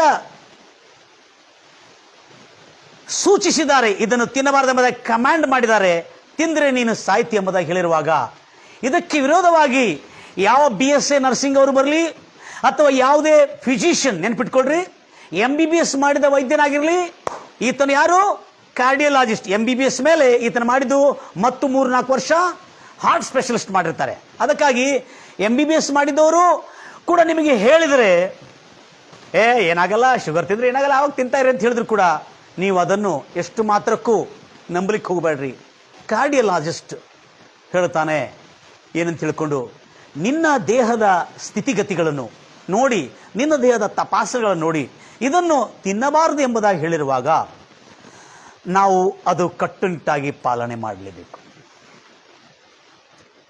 ನನ್ನ ಪ್ರಿಯ ಸಹೋದರಿ ಸಹೋದರರೇ, ಇದನ್ನು ತಿಂದರೆ ನಿನಗೆ ಬಹಳ ಅಪಾಯ ಇದೆ, ಮರಣಘಾತಕವಾದಂಥ ಮಾರಕವಾದಂಥ ಈ ಒಂದು ಹೃದಯ ರೋಗದಿಂದ ನೀನು ತಪ್ಪಿಸಿಕೊಂಡು ಇನ್ನು ಮುಂದೆ ತಿನ್ನಬಾರದು ಎಂಬುದಾಗಿ. ನನ್ನ ಪ್ರಿಯ ಸಹೋದರಿ ಸಹೋದರರೇ, ಹೀಗೆ ದೇವರನ್ನು ನಂಬಿರತಕ್ಕಂಥ ವಿಶ್ವಾಸಿಗಳನ್ನು, ಆಗ ಓದಿ ಬರೆದಿರತಕ್ಕಂಥ ಒಳ್ಳೆ ವಿದ್ಯಾವಂತರನ್ನು ಕೂಡ ಮೋಸ ಮಾಡುವ ಸರ್ಪ ಇವತ್ತಿಗೂ ಕೆಲಸ ಮಾಡ್ತಾ ಇದೆ. ಆದಿಕಾಂಡದಲ್ಲಿ ನೀವು ಸರ್ಪ ನೋಡಿದ್ರಿ, ಆ ಸರ್ಪ ಇವತ್ತಿಗೂ ಕೆಲಸ ಮಾಡ್ತಾ ಇದೆ. ಹೇಗೆ? ಹೀಗೆ. ಈಗ ನೋಡಿದ್ರಲ್ಲ, BSc ನರ್ಸಿಂಗ್ ಮಾಡಿದವಳು ಹೇಳ್ತಾ ಇದ್ದಾಳೆ ನೀನು ತಿನ್ನು, ಆದರೆ ಕಾರ್ಡಿಯಾಲಜಿಸ್ಟ್, ಸ್ಪೆಷಲಿಸ್ಟ್ ಆ್ಯಂಡ್ ಎಕ್ಸ್ಪರ್ಟ್ ಅಂದರೆ ತಜ್ಞರು, ಹೃದಯ ತಜ್ಞನು, ಆ ಬ್ಲಡ್ ಪ್ರೆಷರ್, ಶುಗರ್ ಎಲ್ಲದಕ್ಕೆ ತಜ್ಞನಾಗಿರ್ತಾನೆ ವ್ಯಕ್ತಿ ಹೇಳ್ತಾ ಇದ್ದಾನೆ, ವೈದ್ಯರು ಹೇಳ್ತಾ ಇದ್ದಾನೆ, ನೀನು ಇದನ್ನು ತಿಂದರೆ ನಿನಗೆ ಬಹಳ ಅಪಾಯ ಇದೆ, ನೀನು ಸತ್ಯ ಹೋಗ್ತೀವಿ, ಉಳಿಯುವುದಿಲ್ಲ ಎಂಬುದಾಗಿ. ಆದರೆ BSc ನರ್ಸಿಂಗ್ ಮಾಡಿರ್ತಕ್ಕಂಥ ಒಂದು ಸ್ತ್ರೀ ಹೇಳ್ತಾ ಇದ್ದಾಳೆ ಏನಾಗಲ್ಲ ತಿಂದರೆ ಎಂಬುದಾಗಿ ಹೇಳ್ತಾರೆ. ಆಮೇಲೆ ಅವಳನ್ನು ಕೇಳಿರ್ತಕ್ಕಂಥ ಇನ್ನು ಬುದ್ಧಿವಂತಳು ಏನಂತ ಗೊತ್ತಿದೆ, ಇವಳು ಆತ್ಮೀಯಳು, ಇವಳು ಭಾಳ ಆತ್ಮೀಯಳು. Price lord. ಇವಳು ಏನಂತ ಗೊತ್ತಿದೆ, ಏನಲ್ಲ ಪ್ರೇಯರ್ ಮಾಡ್ಕೊತಿಂದ್ರೆ ಎಲ್ಲ ತಿಂದರೆ ಏನಾಗಲ್ಲ ಎಂಬುದಾಗಿ. ಏನು ಮಾಡಿದರೆ? ಪ್ರೇಯರ್ ಮಾಡ್ಕೊತಿದ್ರೆ. ನನ್ನ ಪ್ರಿಯ ಸಹೋದರಿ ಸಹೋದರರೇ, ನಿಮಗೊಂದು ಸತ್ಯವನ್ನು ತಿಳಿಸ್ಬೇಕು ನಾನು. ಯಾಕಂದರೆ ಆದಿಕಾಂಡದಲ್ಲಿ ಅವ್ವ ಸಿಕ್ಕಿದ್ರೆ ಅವನನ್ನು ಫಡಲ್ ಮದಾಗ ಹೊಡಿತಿದ್ದೀವಿ. ಯಾಕಂದರೆ ಆದಿಕಾಂಡದಲ್ಲಿ ಅವ್ವ ಮಾಡಿದ ತಪ್ಪಿಗೆ ಮಾನವ ಜಾತಿಗೆಲ್ಲ ಮರಣ ಬಂದುಬಿಟ್ಟಿದೆ, ಮಾನವ ಜಾತಿಗೆಲ್ಲ ಶಾಪ ಬಂದುಬಿಟ್ಟಿದೆ ಎಂಬುದಾಗಿ ಅವಳನ್ನು ಬಹಳ ಜನ ಸಿಕ್ಕರೆ ತರಾಟೆಗೆ ತಗೋಬೇಕೆಂಬುದಾಗಿ ತಿಳ್ಕೊಳ್ತಾರೆ. ಆದಿಕಾಂಡದ ಅವ್ವ ಆದಾಮ. ಆದರೆ ಹೀಗೆ ನಮ್ಮಲ್ಲಿ ಅವ್ವ ಆದಾಮಗಳಿದ್ದಾರೆ, ಇವ್ರ ಬಗ್ಗೆ ನಾವೇನು ಹೇಳಬೇಕು ನೋಡ್ರಿ. ಆಗನೂ ನೀನು ಹಣ್ಣು ತಿಂದರೆ ನೀನು ಸತ್ತೋಗುತ್ತಿ ಅಂತ ಹೇಳಿದ್ರು ಕೂಡ ಎಷ್ಟು ಭಯ ಇಲ್ಲ ಅವಳಿಗೆ, ಎಷ್ಟು ಧೈರ್ಯ ಅವಳಿಗೆ. ಸರ್ವಶಕ್ತನಾದ ದೇವರು ನನಗೆ ತಿಳಿಸಿದನು, ಹನಿ, ಯಾರು? ಗಂಡ ಹೇಳ್ತಾನೆ, ಹನಿ, ಸರ್ವಶಕ್ತನಾದ ದೇವರು ನನ್ನ ತಂದೆ ನನಗೆ ತಿಳಿಸಿದನು, ಈ ನಿಷೇಧಿಸಲ್ಪಟ್ಟಿರುವ ಈ ಹಣ್ಣನ್ನು, ನಿಷೇಧ ಮಾಡಲ್ಪಟ್ಟಿರುವ ಒಳ್ಳೆಯದ ಕೆಟ್ಟದ ಅರಿವನ್ನು ಹುಟ್ಟಿಸಿರುವ ಹಣ್ಣನ್ನು ತಿಂದರೆ ನೀನು ಅದೇ ದಿನ ಸತ್ತೋಗ್ತಿ. ಹೌದಾ? ಯಾವತ್ತೂ ತಿನ್ಲಿಕ್ಕೆ ಹೋಗಬೇಡ ಅಂಥೇಳಿ ಅವಳಿಗೆ ಎಷ್ಟೋ ಸಾರಿ ಉಪದೇಶ ಕೊಟ್ಟು, ಅವಳಿಗೆ ತಿಳುವಳಿಕೆ ಕೊಟ್ಟು, ಅವಳಿಗೆ ಭದ್ರಪಡಿಸಿರ್ತಾರೆ. ಆದರೆ ಗಂಡನ ಮಾತನ್ನು ಮೀರಿ ಸರ್ಪದ ಮಾತನ್ನು ಕೇಳಿದ್ಲಂದ್ರೆ ಇವಳಿಗೆ ಯಾರ ಮೇಲೆ ನಂಬಿಕೆ ಇದೆ? ಗಂಡ, ತನ್ನನ್ನು ಕಾಪಾಡತಕ್ಕಂಥ ಗಂಡ, ತನ್ನ ರಕ್ಷಕನಾಗಿರುವ ಗಂಡ, ತನ್ನ ಪೋಷಕನಾಗಿರುವ ಗಂಡ ಆದಾಮನು, ತನ್ನ ಪೋಷಕನಾಗಿರುವ ಗಂಡ, ತನ್ನ ಪಾಲಕನಾಗಿರುವ ಗಂಡ, ಆತನನ್ನು ನಂಬದೆ ಯಾವುದೋ ಒಂದು ಪರಾಯ ಸರ್ಪವನ್ನು, ಮಾನವ ಜಾತಿಗೆ ಸಂಬಂಧಪಟ್ಟವಳು ಕೂಡ ಅಲ್ಲ ಅದು, ಪರಾಯ ಸರ್ಪವನ್ನು, ಆದಿಕಾಂಡದಲ್ಲಿ ಬರೆಯಲ್ಪಟ್ಟಿದೆ ಈ ಸ್ಟೋರಿ ಎಲ್ಲ, ಪರಾಯ ಮಾನವ ಜಾತಿಗೆ ಸಂಬಂಧಪಟ್ಟಿದ್ದಲ್ಲ, ಅದು ಮಾನವ ಜಾತಿಯಿಂದ ವಿಭಿನ್ನವಾದಂಥ ಜಾತಿಗೆ ಸಂಬಂಧಪಟ್ಟಿರ್ತಕ್ಕಂಥ ಸರ್ಪ, ಹಾವು, ಸರ್ಪದ ಮಾತನ್ನು ಕೇಳಿ ಅವಳು ಆದಾಮನ ಮಾತನ್ನು, ಆದಾಮನಿಗೆ ದೇವರ ಮಾತನ್ನು ಮೀರಿ ಆದಾಮನು ಕೊಟ್ಟಿರುವ ಉಪದೇಶ ನೆನ್ಪಿಟ್ಕೊಡ್ರಿ, ದೇವರು ನೇರವಾಗಿ ಅವಳಿಗೆ ಉಪದೇಶ ಕೊಟ್ಟಿಲ್ಲ, ಆದಾಮನಿಂದ ಉಪದೇಶಿಸಲ್ಪಟ್ಟಿದ್ದಾಳವಳು. Praise the Lord Jesus. ಇರ್ಬೋದು, ನೇರವಾಗಿ ಕೂಡ ದೇವರು ಉಪದೇಶ ಕೊಟ್ಟಿರಬಹುದು, ಆದಾಮನಿಂದ ಉಪದೇಶಿಸಲ್ಪಟ್ಟಿದ್ದಾಳೆ. ಈಗ ಆದಾಮನು ತನ್ನ ಕ್ಷೇಮಕ್ಕಾಗಿ, ಅಂದರೆ ಆದಾಮನು ನನ್ನ ಗಂಡನು ನನ್ನ ಕ್ಷೇಮಕ್ಕಾಗಿ, ನನ್ನ ಒಳ್ಳೆಯದಕ್ಕಾಗಿ, ನನ್ನ ಉದ್ಧಾರಕ್ಕಾಗಿ, ನಾನು ಆರೋಗ್ಯವಾಗಿರ್ಬೇಕಂತೇಳಿ ನನ್ನ ಗಂಡನು ಹೇಳಿದನಲ್ಲ ಅನ್ನತಕ್ಕಂಥ ನಂಬಿಕೆನೂ ಒಳಗಿಲ್ಲ. ಯಾವುದೋ ಒಂದು ಸರ್ಪ ಬಂದು ಹೇಳ್ತಾ ಇದೆ, ಏನಂತ ಹೇಳ್ತಾ ಇದೆ ಸರ್ಪ ಬಂದು, ದೇವರನಿಗೆ ಈ ತೋಟದಲ್ಲಿರುವ ಈ 3 ದೇಶಗಳು ಒಳಗೊಂಡಿರ್ತಕ್ಕಂಥ, ಈ 4 ನದಿಗಳು ಒಳಗೊಂಡಿರ್ತಕ್ಕಂಥ ತೋಟದಲ್ಲಿರುವ ಯಾವುದೇ ಹಣ್ಣನ್ನು ತಿನ್ನಬಾರ್ದು ಅಂತ ಹೇಳಿದ್ರ? ಇಲ್ಲಾನೇ ಯಾರು? ಅವ್ವ, ಆದಾಮ ಹತ್ರ, ಅವ್ವ ಹತ್ರ ಸರ್ಪ ಬಂದು ಮಾತಾಡ, ಯಾವುದು ಹಣ್ಣನ್ನು ತಿನ್ನಬಾರ್ದು ಅಂತ ಹೇಳಿದ್ರ ದೇವರು ಅಂತ ಹೇಳ್ತಾರೆ. ಇಲ್ಲಾನೇ ಯಾವುದು ಹಣ್ಣು ತಿನ್ನಬಾರ್ದು ಅಂತ ಹೇಳಿಲ್ಲ, ಎಲ್ಲ ಹಣ್ಣು ತಿನ್ಬೋದು, ಆದರೆ ಆ ತೋಟದ ಮಧ್ಯದಲ್ಲಿರುವ ಒಳ್ಳೆದರ ಕೆಟ್ಟದರ ಅರಿವನ್ನು ಹುಟ್ಟಿಸುವ ಮರದ ಹಣ್ಣನ್ನು ತಿಂದರೆ ಸತ್ತೋಗ್ತಿ ಎಂಬುದಾಗಿ ಹೇಳಿದ್ರು ಅಂತ ಹೇಳಿದ್ರು. ಹೌದಾ? ಅರೇ ಅವ್ವ, ನಿನಗೆ ಗೊತ್ತಿಲ್ವಾ? ಏನು ಗೊತ್ತಿಲ್ಲ? ನಿನಗೊಂದು ರಹಸ್ಯ ಗೊತ್ತಿದೆ? ಗೊತ್ತಿಲ್ಲ. ನಿನಗೊಂದು ರಹಸ್ಯ ಹೇಳ್ತೇನೆ, ಯಾರಿಗೂ ಹೇಳಬೇಡ. ಈ ಸ್ಕೀಮ್ನಲ್ಲಿ ನೀನು ದುಡ್ಡು ಹಾಕಿದರೆ ನಿನಗೆ ಗ್ಯಾರಂಟಿ ಉದ್ಧಾರ ಆಗ್ತಿ. ಹೀಗೆ ಹೇಳ್ತಾರೆ, ಗೊತ್ತಿದಲ್ಲ? ನೀನು ಯಾರಿಗೂ ಹೇಳಬೇಡ, ಒಂದು ರಹಸ್ಯ ಹೇಳ್ತೇನೆ. ಏನಂತ ಹೇಳಿದ್ರೆ, ದೇವರಿಗೆ ಗೊತ್ತಿದೆ ನೀನು ದೇವರಂತೆ ಆಗುತ್ತಿ ಅಂಥೇಳಿ ಈ ಹಣ್ಣು ತಿಂದರೆ ನೀನು ದೇವರಂತೆ ಆಗುತ್ತಿ ಎಂಬುದಾಗಿ ದೇವರಿಗೆ ಗೊತ್ತಿರೋದ್ರಿಂದ, ಅವ್ವಾ ನಿಂಗೆ ಗೊತ್ತೈತಾ, ನೀನು ತಿನ್ನಬಾರ್ದಂತ ಸುಮ್ಮನೆ ಹೇಳಿಲ್ಲ, ನೀನು ದೇವರಂತೆ ಆಗುತ್ತಿ ಎಂದು ದೇವ್ರಿಗೆ ಗೊತ್ತೈತಿ, ಅದಕ್ಕೆ ತಿನ್ನಬಾರ್ದಂತ ಹೇಳಿದ್ರು. ಆವಾಗ ಅವ್ವ ಹೇಳಿದ್ರು, ಅರೇ ರೇ ರೇ ರೇ ರೇ ರೇ ರೇ ಎಂಥ ಚಾಲಾಕಿ, ಒಬ್ಬ ನನ್ನ ಗಂಡ ನನ್ನ ತಿನ್ನಬಾರ್ದಂತ ಹೇಳ್ದ, ದೇವ್ರು ಹೇಳ್ದ ಅಂತ ಹೇಳ್ದ. ಆದರೆ ಈ ಹಣ್ಣಿನ ಹೆಸರೇನು ಅವ್ವ? ಈ ಹಣ್ಣಿನ ಹೆಸರೇನು? ಒಳ್ಳೆದರ ಕೆಟ್ಟದರ ಅರುವನ್ನು ಹುಟ್ಟಿಸುವ ಹಣ್ಣು. ಅಂದ್ರೆ ಅರ್ಥ ಏನು? ನೀನು ಈ ಹಣ್ಣನ್ನು ತಿಂದ್ರೆ ಒಳ್ಳೆದು ಕೆಟ್ಟದು ಅರುವನ್ನು ಹುಟ್ಟಿಸುವ ಹಣ್ಣು. ಈ ಹಣ್ಣನ್ನು ತಿಂದ್ರೆ ಒಳ್ಳೆದೇನು ಕೆಟ್ಟದೇನು ತಿಳಿದುಕೊಂಡು ನೀನು ಜ್ಞಾನವಂತಳಾಗುತ್ತಿ, ನೀನು ದೇವರಂತವಳಾಗುತ್ತಿ, ನೀನು ಸಾಹಿತ್ಯ ಅಂತಲ್ಲ, ದೇವ್ರು ಗೊತ್ತೈತಿ ನೀನು ಹಾಗೆ ಆಗ್ತಿ ಎಂಬುದಾಗಿ. ಅದಕ್ಕೆ ನಿನ್ನ ಗಂಡನಿಂದ ದೇವರು ಹೇಳಿದಾನೆ ಏನಂತ ಹೇಳ್ಕೊಂಡು, ಈ ಹಣ್ಣನ್ನು ತಿಂದ್ರೆ ನೀನು ಸಾಹಿತ್ಯ ಎಂಬುದಾಗಿ ನಾನು ನಿನಗೆ ಹೇಳ್ತಾ ಇದ್ದೇನೆ. ಈ ಹಣ್ಣನ್ನು ತಿಂದ್ರೆ ನೀನು ಕೂಡ ದೇವರ ಹಾಗೆ ಒಳ್ಳೆಯದನ್ನು ಕೆಟ್ಟದನ್ನು ಅರುವನ್ನು ಹುಟ್ಟಿಸುವುದಾಗಿ, ಒಳ್ಳೆಯದು ಯಾವುದು ಕೆಟ್ಟದ್ದು ಯಾವುದು ಎಂಬುದಾಗಿ ತಿಳ್ಕೊಳ್ಳುವ ಜ್ಞಾನ ನಿನಗೆ ದೊರಕತ್ತೆ ಎಂಬುದಾಗಿ ಹೇಳಿರುವಾಗ ಅವ್ವ ಆವಾಗ ಏನು ಮಾಡಿದಳು ಅಂದರೆ, ಭಲೆ ಎಂಥ ಮೋಸದಲ್ಲಿಟ್ಟುಬಿಟ್ರು ಇಷ್ಟು ವರ್ಷಗಳು. ಎಲ್ಲ ಪಶು ಪ್ರಾಣಿ ಪಕ್ಷಿಗಳಿಗೆ ಹೆಸರಿಟ್ಟು, ಎಲ್ಲ ಪಶು ಪ್ರಾಣಿಗಳಿಗೆ ಹೆಸರಿಟ್ಟು ಇಷ್ಟು ವರ್ಷಗಳಾಯಿತು. ನಾನು ನನ್ನ ಗಂಡನ ಮಾತನ್ನು ಎಷ್ಟೋ ಕಟ್ಟುನಿಟ್ಟಾಗಿ ಪಾಲನೆ ಮಾಡ್ತಾ ಇದ್ದೆ. ಈಗ ಗೊತ್ತಾಯ್ತು, ನಾನು ದೇವರಂತೆ ಆಗುತ್ತೇನಂತೆ. ದೇವರಾಗೆ ಒಳ್ಳೆಯದು ಕೆಟ್ಟದನ್ನು ಒಳ್ಳೆಯದು ಕೆಟ್ಟದ ಬಗ್ಗೆ ಭೇದವನ್ನು ತಿಳಿಯುವಂತ ಜ್ಞಾನ ಉಂಟಾಗ್ತದೆ. ಫಾರ್ ನಾಲೆಜ್ ಅರ್ಥ ಆಗ್ತದೆ. ಜ್ಞಾನ ನೋಡ್ರಿ, ಜ್ಞಾನದ ಹಸುವನ್ನು, ತಾನೂ ದೇವರಂತೆ ಆಗುತ್ತಾಳೆ ಅನ್ನತಕ್ಕಂಥ ಅಹಂಕಾರವನ್ನು, ತಾನೂ ದೇವರಂತೆ ಆಗುತ್ತಾಳೆ ಅನ್ನತಕ್ಕಂಥ ದೇವರ ಅನ್ನತಕ್ಕಂಥ ಗರ್ವಕ್ಕೆ ಆಸ್ಪದ ಕೊಟ್ಟಳು. ಇದು ಆದಿಕಾಂಡಕ್ಕಿಂತ ಮುಂಚೆ ಪರಲೋಕದಲ್ಲಿ ಆಳ್ತಿರ್ತಕ್ಕಂಥ ಲೂಸಿಫರ್ನು ಕೂಡ ಹೀಗೆ ಮಾಡಿದನು. ಅದೇ ಲೂಸಿಫರ್ನು ಸರ್ಪದೊಳಗೆ ಸೇರಿ ಮಾಡ್ತಾ ಇದ್ದಾನೆ. ಏನಂತ ಹೇಳ್ಕೊಂಡು, ಅವ್ವಾ ನೀನು ಪವರ್ಫುಲ್ ಆಗ್ತಿ, ನಿಂದೇ ನಡೀತದೆ ಎಲ್ಲ ಕಡೆ, ಇಲ್ಲಾದ್ರೆ ನಿಂದೀಗ ನಡೀತಾ ಇಲ್ಲಲ್ಲ, ನೀನು ನೋಡಿ ಹಾಗೆ ಬಿಟ್ಟರೆ ಆಗಲ್ಲ, ನಿಂದು ನಡೆಯುವಂಗೆ ಮಾಡು ನೀನು ಅಂತೇಳಿ ಅವ್ವ ಹತ್ರ ಬಂದು ಭಾಳಷ್ಟು ಚೆನ್ನಾಗಿ ಮಾತಾಡ್ತದೆ.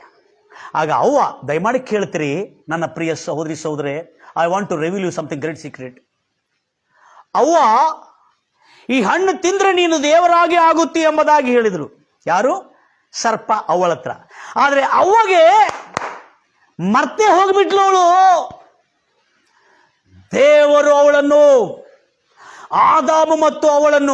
ದೇವರು ಆದಾಮು ಮತ್ತು ಅವಳನ್ನು ತನ್ನ ಸ್ವರೂಪದಲ್ಲಿ ತನ್ನ ಹೋಲಿಕೆಗೆ ಸರಿಯಾಗಿ, ಯಾವ ಭೇದ ಭಾವ ಇಲ್ಲದೆ ತನ್ನ ಸ್ವರೂಪ ತನ್ನ ಹೋಲಿಕೆಯನ್ನು ಕೊಟ್ಟು ತನ್ನಾಗೆ ಇರುವಂತೆ ದೇವರ ಸ್ವರೂಪವನ್ನು ಕೊಟ್ಟಿದ್ದಾನೆ.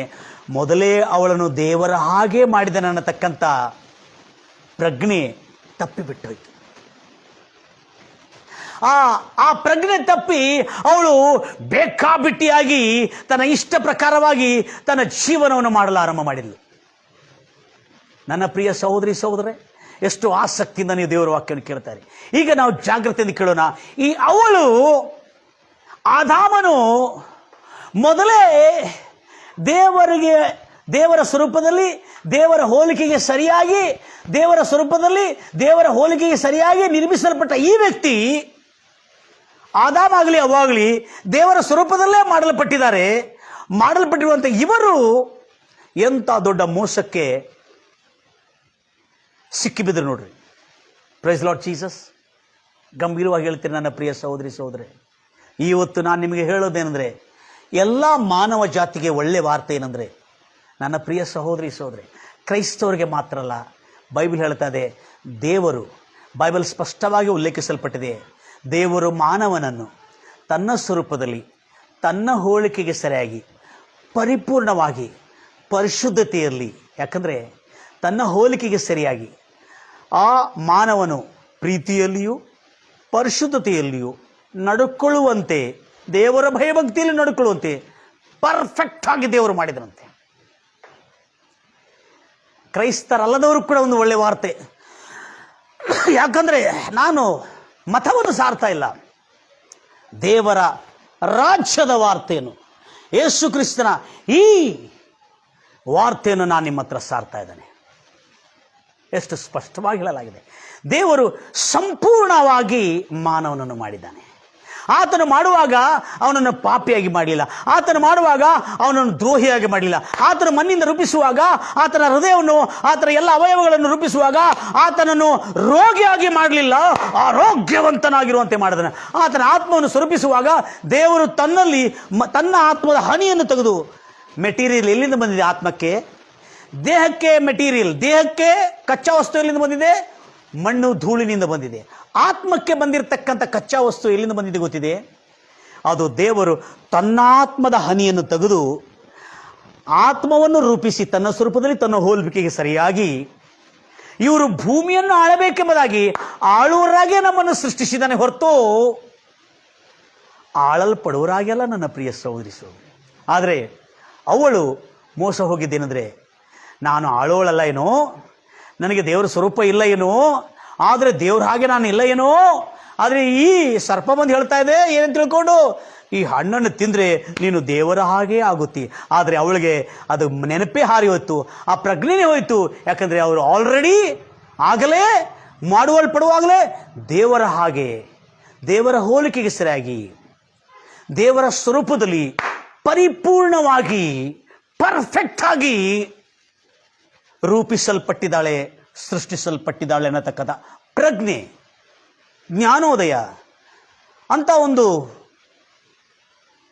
ಪ್ರಜ್ಞೆ ಇಲ್ಲದವಳಾಗಿ, ಜ್ಞಾನಹೀನಳಾಗಿ, ಮೂರ್ಖಳಾಗಿ ಅವಳು ಸರ್ಪ ಹೇಳಿದ ಮಾತನ್ನು ಕೇಳಿ. ಯಾಕೆಂದರೆ ಸೈತಾನ್ ಅನ್ನೋ ಪದ ಅಲ್ಲಿ ಬರೆಯಲ್ಪಟ್ಟಿಲ್ಲ. ಭಾಳ ಜನ ಏನು ಮಾಡ್ತಾರೆ, ಸೈತಾನೊಂದು ಎರಡು ಕೊಂಬಿಟ್ಕೊಂಡು ಬಾಲ ಇಟ್ಕೊಂಡು ವಿಕಾರವಾಗಿ ಮೈಯೆಲ್ಲ ಕೂದಲ ಬೆಳೆಸ್ಕೊಂಡು ಬರ್ತದೆ ಎಂಬುದಾಗಿ. ಇಲ್ಲ, ನನ್ನ ಪ್ರಿಯ ಸೋದರಿ, ಸೈತಾನ್ ಹೇಗೆ ಬರ್ತಂದ್ರೆ ಸರ್ಪದೋಪಾದಿಯಲ್ಲಿ. ಅದಕ್ಕೆ ಅಲ್ಲಿ ಸೈತಾನ್ ಅನ್ನೋ ಹೆಸರಿಲ್ಲ. ಅದಕ್ಕೆ ನಾನು ಸರ್ಪ ಎಂಬುದಾಗಿ ಹೇಳುವಾಗೆಲ್ಲ ಇಂಥ ಸರ್ಪದವರು ನಿಮ್ಮ ಅಕ್ಕಪಕ್ಕದಲ್ಲಿ ಎಲ್ಲರೂ ಬಂದರೆ ಭಾಳ ಜಾಗರೂಕರಾಗಿರ್ತೀರಿ. Praise the Lord Jesus.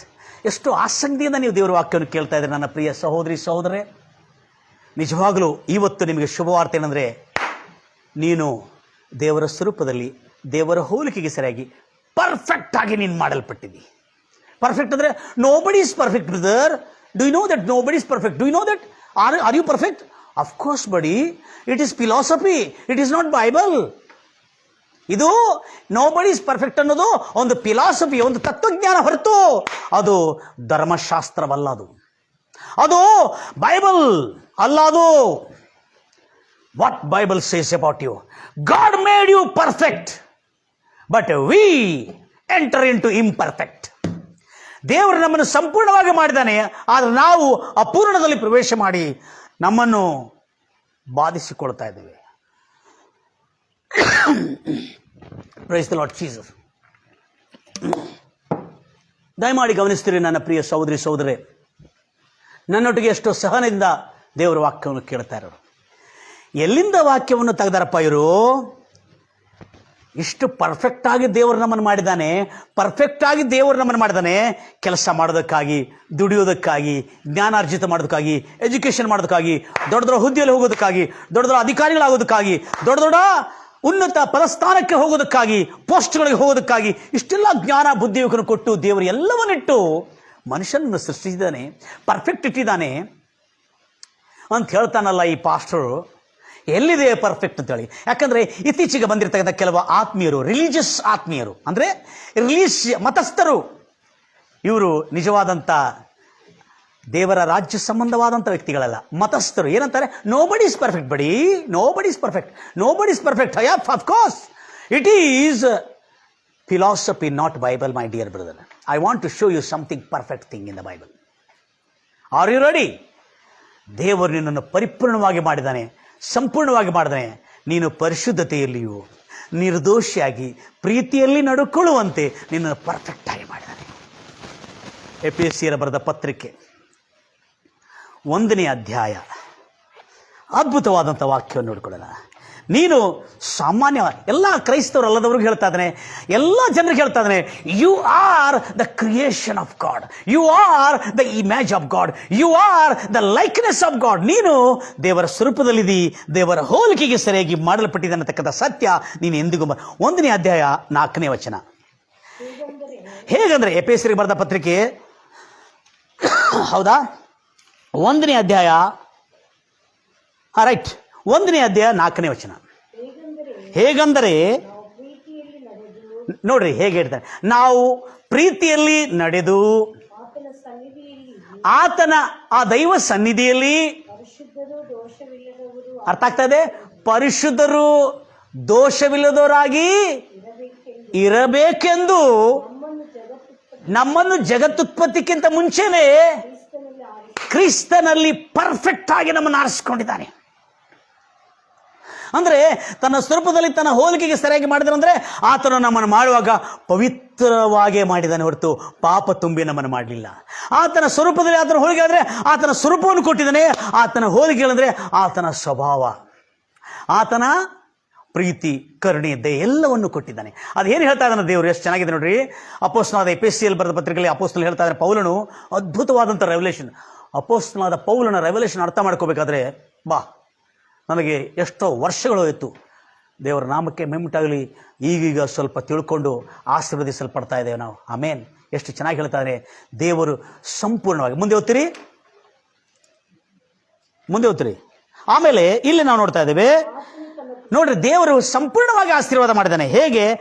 God blessed them ಅಂತಿದೆ. ಯಾರನ್ನು? ಆದಾಮನಲ್ಲಿರ್ತದೆ ಅವಳನ್ನು ಪೂರ ಮಾನವ ಜಾತಿಯನ್ನು ಆಶೀರ್ವದಿಸಿ ಮಾಡಿ. 3ನೇ ವಚನದಿಂದ ಓದ್ತೀರಿ. ಈಗ ಎಫೆಸರ ಬರೆದ ಪತ್ರಿಕೆ 3 ವಚನವನ್ನು ಓದ್ತೀರಿ. ನಮ್ಮ ಕರ್ತನಾದ ಯೇಸು ಕ್ರಿಸ್ತನ ದೇವರು ತಂದೆಯೂ ಆಗಿರುವ ಆತನಿಗೆ ಸ್ತೋತ್ರ. ಅರ್ಥ ಆಗ್ತದೆ? ಏನು ಬ್ಯಾಲೆನ್ಸ್ ಇಟ್ಕೊಂಡಿಲ್ಲ. ಹಲೋ, ದೇವರು ತಂದೆ ಪರಲೋಕದಲ್ಲಿರುವಂಥ ಸಕಲ ಆಧ್ಯಾತ್ಮಿಕ ಆಶೀರ್ವಾದಗಳನ್ನೆಲ್ಲ ನಮಗೆ ಕ್ರಿಸ್ತ ಯೇಸುವಿನಲ್ಲಿ ಅನುಗ್ರಹಿಸಿ ಇದ್ದಾನೆ. ಹೇಗಂದರೆ ನೋಡ್ರಿ, ಎಲ್ಲ ಆಶೀರ್ವಾದ ಯಾಕೆ ಮಾಡಿದ್ದಾನಂದ್ರೆ ನಾವು ಪ್ರೀತಿಯಲ್ಲಿಯೂ ನಡೆದು ಆತನ ದೃಷ್ಟಿಯಲ್ಲಿ, ಆತನ ಸನ್ನಿಧಿಯಲ್ಲಿ ಪರಿಶುದ್ಧರು. ನೋಡಿ, ಪರ್ಫೆಕ್ಟ್ ಇದೆ. ಪರಿಶುದ್ಧರು ನಿರ್ದೋಷಿಗಳಾಗಿ, ಅಂದ್ರೆ ದೇವರು ನಮ್ಮನ್ನು ಪರ್ಫೆಕ್ಟ್ ಆಗಿ ಮಾಡಿದಾನೆ. ನಾವು ಪರ್ಫೆಕ್ಟ್ ಆಗಿ ನಡೆದುಕೊಳ್ಳೋದಕ್ಕಾಗಿ, ನಿರ್ದೋಷಿಗಳು ಪರಿಶುದ್ಧರಾಗಿ ನಡೆಯೋದಕ್ಕಾಗಿ ನಮ್ಮನ್ನು ಈ ಜಗತ್ತನ್ನು ಇನ್ನೂ ನಿನ್ನ ಉತ್ಪತ್ತಿನೇ ಆಗಿಲ್ಲ ನನ್ನ ಪ್ರಿಯ ಸಹೋದರಿ. ಇನ್ನು ಮಣ್ಣಿಂದ ರೂಪಿಸಲೇ ಇಲ್ಲ. ಇನ್ನು ನಿನ್ನನ್ನು ಮಣ್ಣಿಂದ ರೂಪಿಸಲಿಲ್ಲ. ತನ್ನ ತಲೆ ಒಳಗೆ, ತನ್ನ ಚಿತ್ತದೊಳಗೆ ಯೋಚನೆ ಮಾಡಿದಾನೆ. ಏನಂತ ತಿಳ್ಕೊಂಡು ಈತನನ್ನು ಈ ರೀತಿಯಲ್ಲಿ ತಯಾರು ಮಾಡಬೇಕಾದ್ರೆ ಜಗತ್ತುತ್ಪತ್ತಿಗೆ ಮುಂಚೆನೆ ಯೇಸು ಕ್ರಿಸ್ತನಲ್ಲಿ ನಿನ್ನನ್ನು ಪವಿತ್ರನಾಗಿ, ತನ್ನ ಮಗನಾಗಿ, ತನ್ನ ಸ್ವರೂಪವಾಗಿ, ತನ್ನ ಹೋಲಿಕೆಯಾಗಿ ಆರಿಸಿಕೊಂಡಿದ್ದಾನೆ. Praise the Lord Jesus. ಆಮೇಲೆ ನಾವು ನೋಡ್ತೇವೆ, ಇದು ಮತ್ತೆ ಮುಂದೆ ಓದ್ತಿರಮ್ಮ. ಆತನು ಅಂದ್ರೆ ತಂದೆ ತನ್ನ ಕೃಪೆಯನ್ನು ಖ್ಯಾತಕ್ಕೆ ತರಬೇಕೆಂದು ಯೇಸು ಕ್ರಿಸ್ತನ ಮೂಲಕ,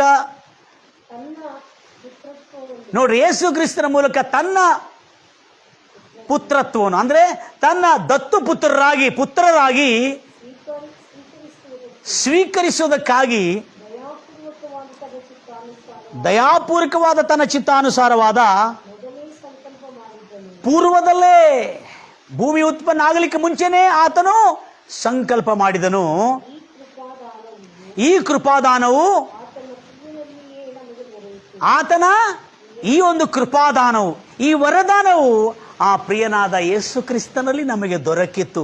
ಈ ದೊರಕಿರತಕ್ಕಂಥ ಈ ಪವಿತ್ರತ್ವ ಯೇಸು ಕ್ರಿಸ್ತನ ತನ್ನ ರಕ್ತದಿಂದ ತೊಳೆದು ಶುದ್ಧೀಕರಿಸಿ ಮತ್ತೊಂದು ಆವರ್ತಿ, ಒಂದು ಸಾರಿ ಪಾಪದಲ್ಲಿ ಬಿದ್ದು ನೀನು ಮರಣಕ್ಕೆ, ಶಾಪಕ್ಕೆ ಪಾತ್ರನಾಗಿ ಬಿಟ್ಟಿ ಆದಾಮನೇ ಅವನೇ. ಆದರೆ ಈ ಸಾರಿ ಪರಲೋಕದಲ್ಲಿರತಕ್ಕಂಥ ನಮ್ಮ ತಂದೆ, ಪ್ರಧಾನ ವೈದ್ಯನು ತನ್ನ ಮಗನಾದ ಯೇಸು ಕ್ರಿಸ್ತನನ್ನು ಶಿಲುವೆ ಮೇಲೆ ಸಜೀವ ಯಜ್ಞವಾಗಿ, ಸರ್ವಾಂಗ ಹೋಮವಾಗಿ, ನಮ್ಮ ಪಾಪ ಪ್ರಾಯಶ್ಚಿತ್ತವಾಗಿ ಅರ್ಪಿಸಲ್ಪಟ್ಟು ಆತನ ಶಿಲುವೆ ರಕ್ತ ಪ್ರೋಕ್ಷಣ ಮೂಲಕವಾಗಿ, ಯೇಸು ಕ್ರಿಸ್ತನ ಶಿಲುವೆ ರಕ್ತನ ಪ್ರೋಕ್ಷಣ ಮೂಲಕವಾಗಿ ನಮಗೆ ತಿರುಗಿ ದಾನವನ್ನು ಕೊಟ್ಟ ಆ ಸುಖ ಜೀವನ, ಆ ಸಮಾಧಾನ ಜೀವನ, ಆ ಪವಿತ್ರ ಜೀವನ. ಅದಕ್ಕೆ ಯೇಸು ಹೇಳುವುದೇನೆಂದರೆ, ನಾನು ಪರಿಶುದ್ಧನಾಗಿದ್ದೇನೆ, ನಿಮ್ಮನ್ನು ಪರಿಶುದ್ಧಪಡಿಸಿದ್ದೇನೆ, ನೀವು ಪವಿತ್ರರಾಗಿ ಇರಬೇಕು. ಆವಾಗ ಹೇಳಿದ್ದು ಈಗ ಹೇಳ್ತಾ ಇದ್ದೆ ನಾನು. ನಾನು ಪರಿಶುದ್ಧನಾಗಿದ್ದೀನಿ, ನೀವು ಪರಿಶುದ್ಧರಾಗಿರಬೇಕು. ಯಾಕಂದರೆ ನಿಮ್ಮನ್ನು ಕರ್ತನಾದ ಯೇಸು ಕ್ರಿಸ್ತನ ಸಿಲುವೆ ರಕ್ತದ ಪ್ರೋಕ್ಷಣೆ ಮೂಲಕವಾಗಿ ನಿಮ್ಮನ್ನು ಪರಿಶುದ್ಧರಾಗಿ, ಯಾಕಂದರೆ ನೀವು ಪರಿಪೂರ್ಣವಾಗಿ ಮಾಡಲ್ಪಟ್ಟಿದ್ದವರು ಅಪವಿತ್ರರಾಗಿರೋದ್ರಿಂದ ಮತ್ತು ತಿರುಗಿ ಅದೇ ಪರಿಪೂರ್ಣತಕ್ಕೆ ನಿಮಗೆ ವಾಪಸ್ ತಿರುಗಿ ಅದೇ ಪರಿಪೂರ್ಣತೆ ನಿಮಗೆ ನಾನು ತಂದು ಕೊಟ್ಟಿದ್ದೇನೆ. ಪರಿಶುದ್ಧರಾಗಿ ಬದುಕ್ರಿ. ದೇವರು ತಾನು ನೀತಿವಂತನಾಗಿದ್ದಾನೆ, ನಮಗೂ ನೀತಿವಂತರಾಗಿರುವಂತೆ ಯೇಸು ಕ್ರಿಸ್ತನ ಸಿಲುವೆ ಮರಣದ ಮೂಲಕವಾಗಿ ನಮ್ಮನ್ನು ನೀತಿವಂತರಾಗಿ ತೀರಿಸಿದನು. 8ನೇ ಅಧ್ಯಾಯ 23, 24, 25 ಎಲ್ಲರೂ ನೋಡಿಕೊಳ್ಳೋಣ. ದೇವರು ತಾನೇ ತನ್ನ ಮಗನನ್ನು ಉಳಿಸಿಕೊಳ್ಳದೆ ಕೊಟ್ಟ ಆತನು ನಮಗೆ ಮಿಕ್ಕಿದ್ದೇನು ಕೊಡುವುದಿಲ್ಲವೋ? ಖಂಡಿತವಾಗಿ ಕೊಡುನು. ದೇವರೇ ನಿನ್ನನ್ನು ನೀತಿವಂತನಾಗಿ ನಿರ್ಣಯಿಸಿದರೆ, ರೋಮಾಪುರದವರ ಬರೆದ ಪತ್ರಿಕೆ 8ನೇ ಅಧ್ಯಾಯ. ದೇವರೇ ಸುಪ್ರೀಂ ಕೋರ್ಟ್, ದೇವರೇ ನಿನ್ನನ್ನು ನೀತಿವಂತನಾಗಿ ನಿರ್ಣಯಿಸಿದರೆ ನಿನ್ನನ್ನು ಅಪರಾಧಿ ಎಂದು ನಿರ್ಣಯಿಸೋನು ಯಾರು? ಇನ್ನು ಮುಂದೆ ಆದರೂ ಪಾಪ ಮಾಡಬೇಡ, ಎದಕ್ಕಿಂತ ದೊಡ್ಡ ಕೇಡು ಬಂದಿತ್ತು ನಿನಗೆ. ಆ ವೈದ್ಯನು ಹೇಳಿದಾನೆ, ನೀನು ಈ ಹಣ್ಣನ್ನು ತಿಂದಿದಿ, ಈಗ ಬದುಕಿದಿ, ಇನ್ನು ಮುಂದೆ ಯಾವತ್ತೂ ಈ ಹಣ್ಣನ್ನು ತಿನ್ನಬೇಡ, ಯಾಕಂದರೆ ಈ ಹಣ್ಣು ತಿಂದರೆ ನೀನು ಉಳಿಯುವುದಿಲ್ಲ ಎಂಬುದಾಗಿ. ಈಗ ತಿಂದ ಹಣ್ಣನ್ನು ಮತ್ತು ತಿರುಗಿ ನಾವು ತಿಂದರೆ ನಮ್ಮಂಥ ಶತ್ರುಗಳು ನಮಗೆ ವಿರೋಧವಾಗಿ ಮತ್ತೆ ಯಾರು ಇರುವುದಿಲ್ಲ. ದೇವರೆಲ್ಲ ಶತ್ರು, ಸೈತಾನ ಕೂಡ ದೂರ ಆಯಿತು, ಆದರೆ ನಮ್ಮ ಶತ್ರುಗಳು ನಾವೇ ಆಗಿಬಿಡ್ತೇವೆ. ನಾವು ಆವಾಗ ನಾವು ದೇವರನ್ನು ದೋಷಿ ಎಂದು ಹೇಳಲಿಕ್ಕೆ ಯಾವ ಆಸ್ಪದ ನಮಗಿರಲ್ಲ. ನನ್ನ ಪ್ರಿಯ ಸಹೋದರಿ ಸಹೋದರೇ, ಅದಕ್ಕಾಗಿ ಯೇಸು ಕ್ರಿಸ್ತನು 38 ವರ್ಷದಿಂದ ಪಾರ್ಶ್ವವಾಯು ರೋಗದಿಂದ ಬೆತೆಸ್ತಾ ಕೊಳದ ಹತ್ರ ಬಿದ್ದಿರತಕ್ಕಂಥ ಒಂದು ಭಿಕ್ಷುಕನನ್ನು,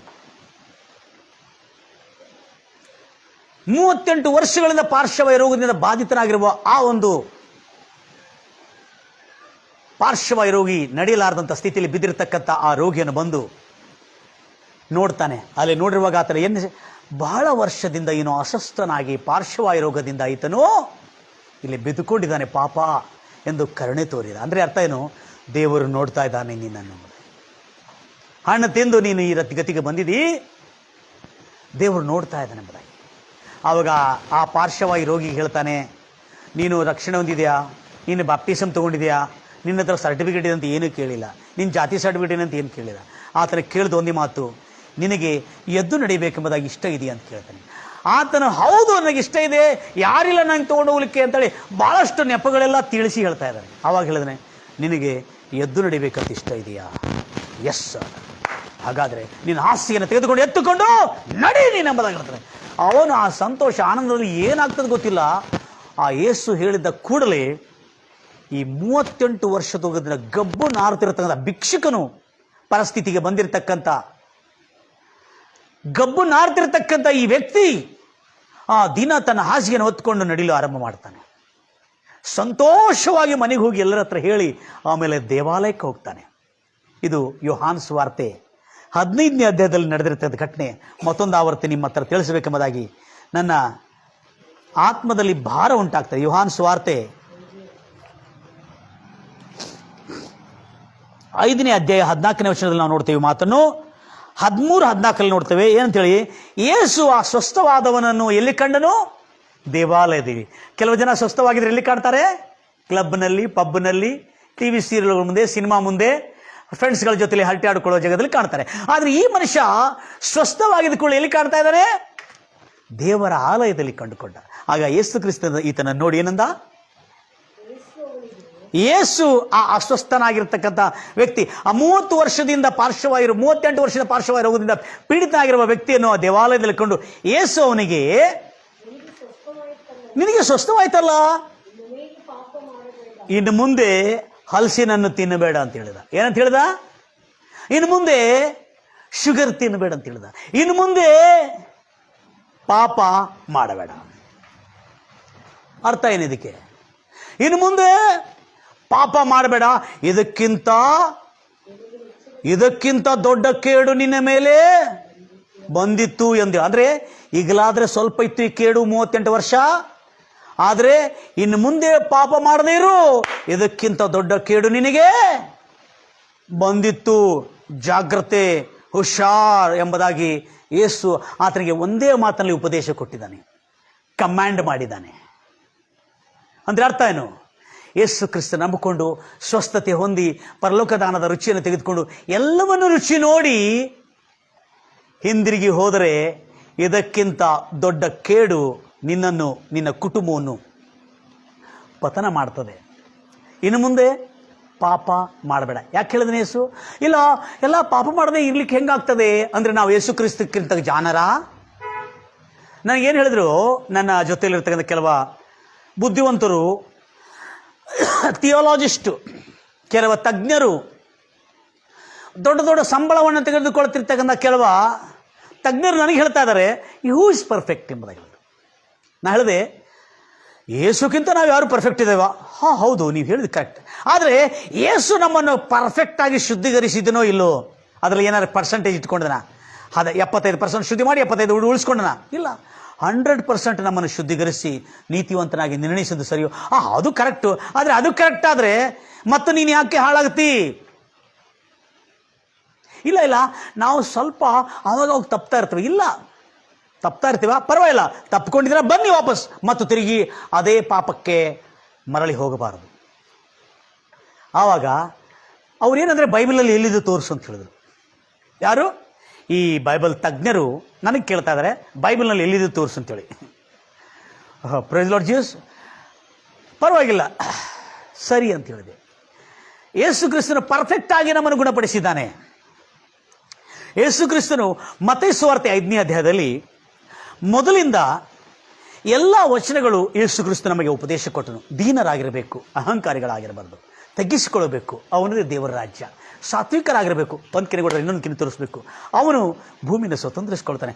ಹೃದಯ ಶುದ್ಧಿ ಉಳ್ಳವರಾಗಿರುವರು ಧನ್ಯರು, ಅವರು ದೇವರನ್ನು ಕಾಣೋರು. ಅಂದರೆ ಹೃದಯ ಶುದ್ಧಿ ಉಳ್ಳವರು ಕೂಡ ಇರ್ಲಿಕ್ಕಾಗತ್ತೆ ಅನ್ನತಕ್ಕಂಥ ಸತ್ಯವನ್ನು ತೋರಿಸ್ತಾರೆ.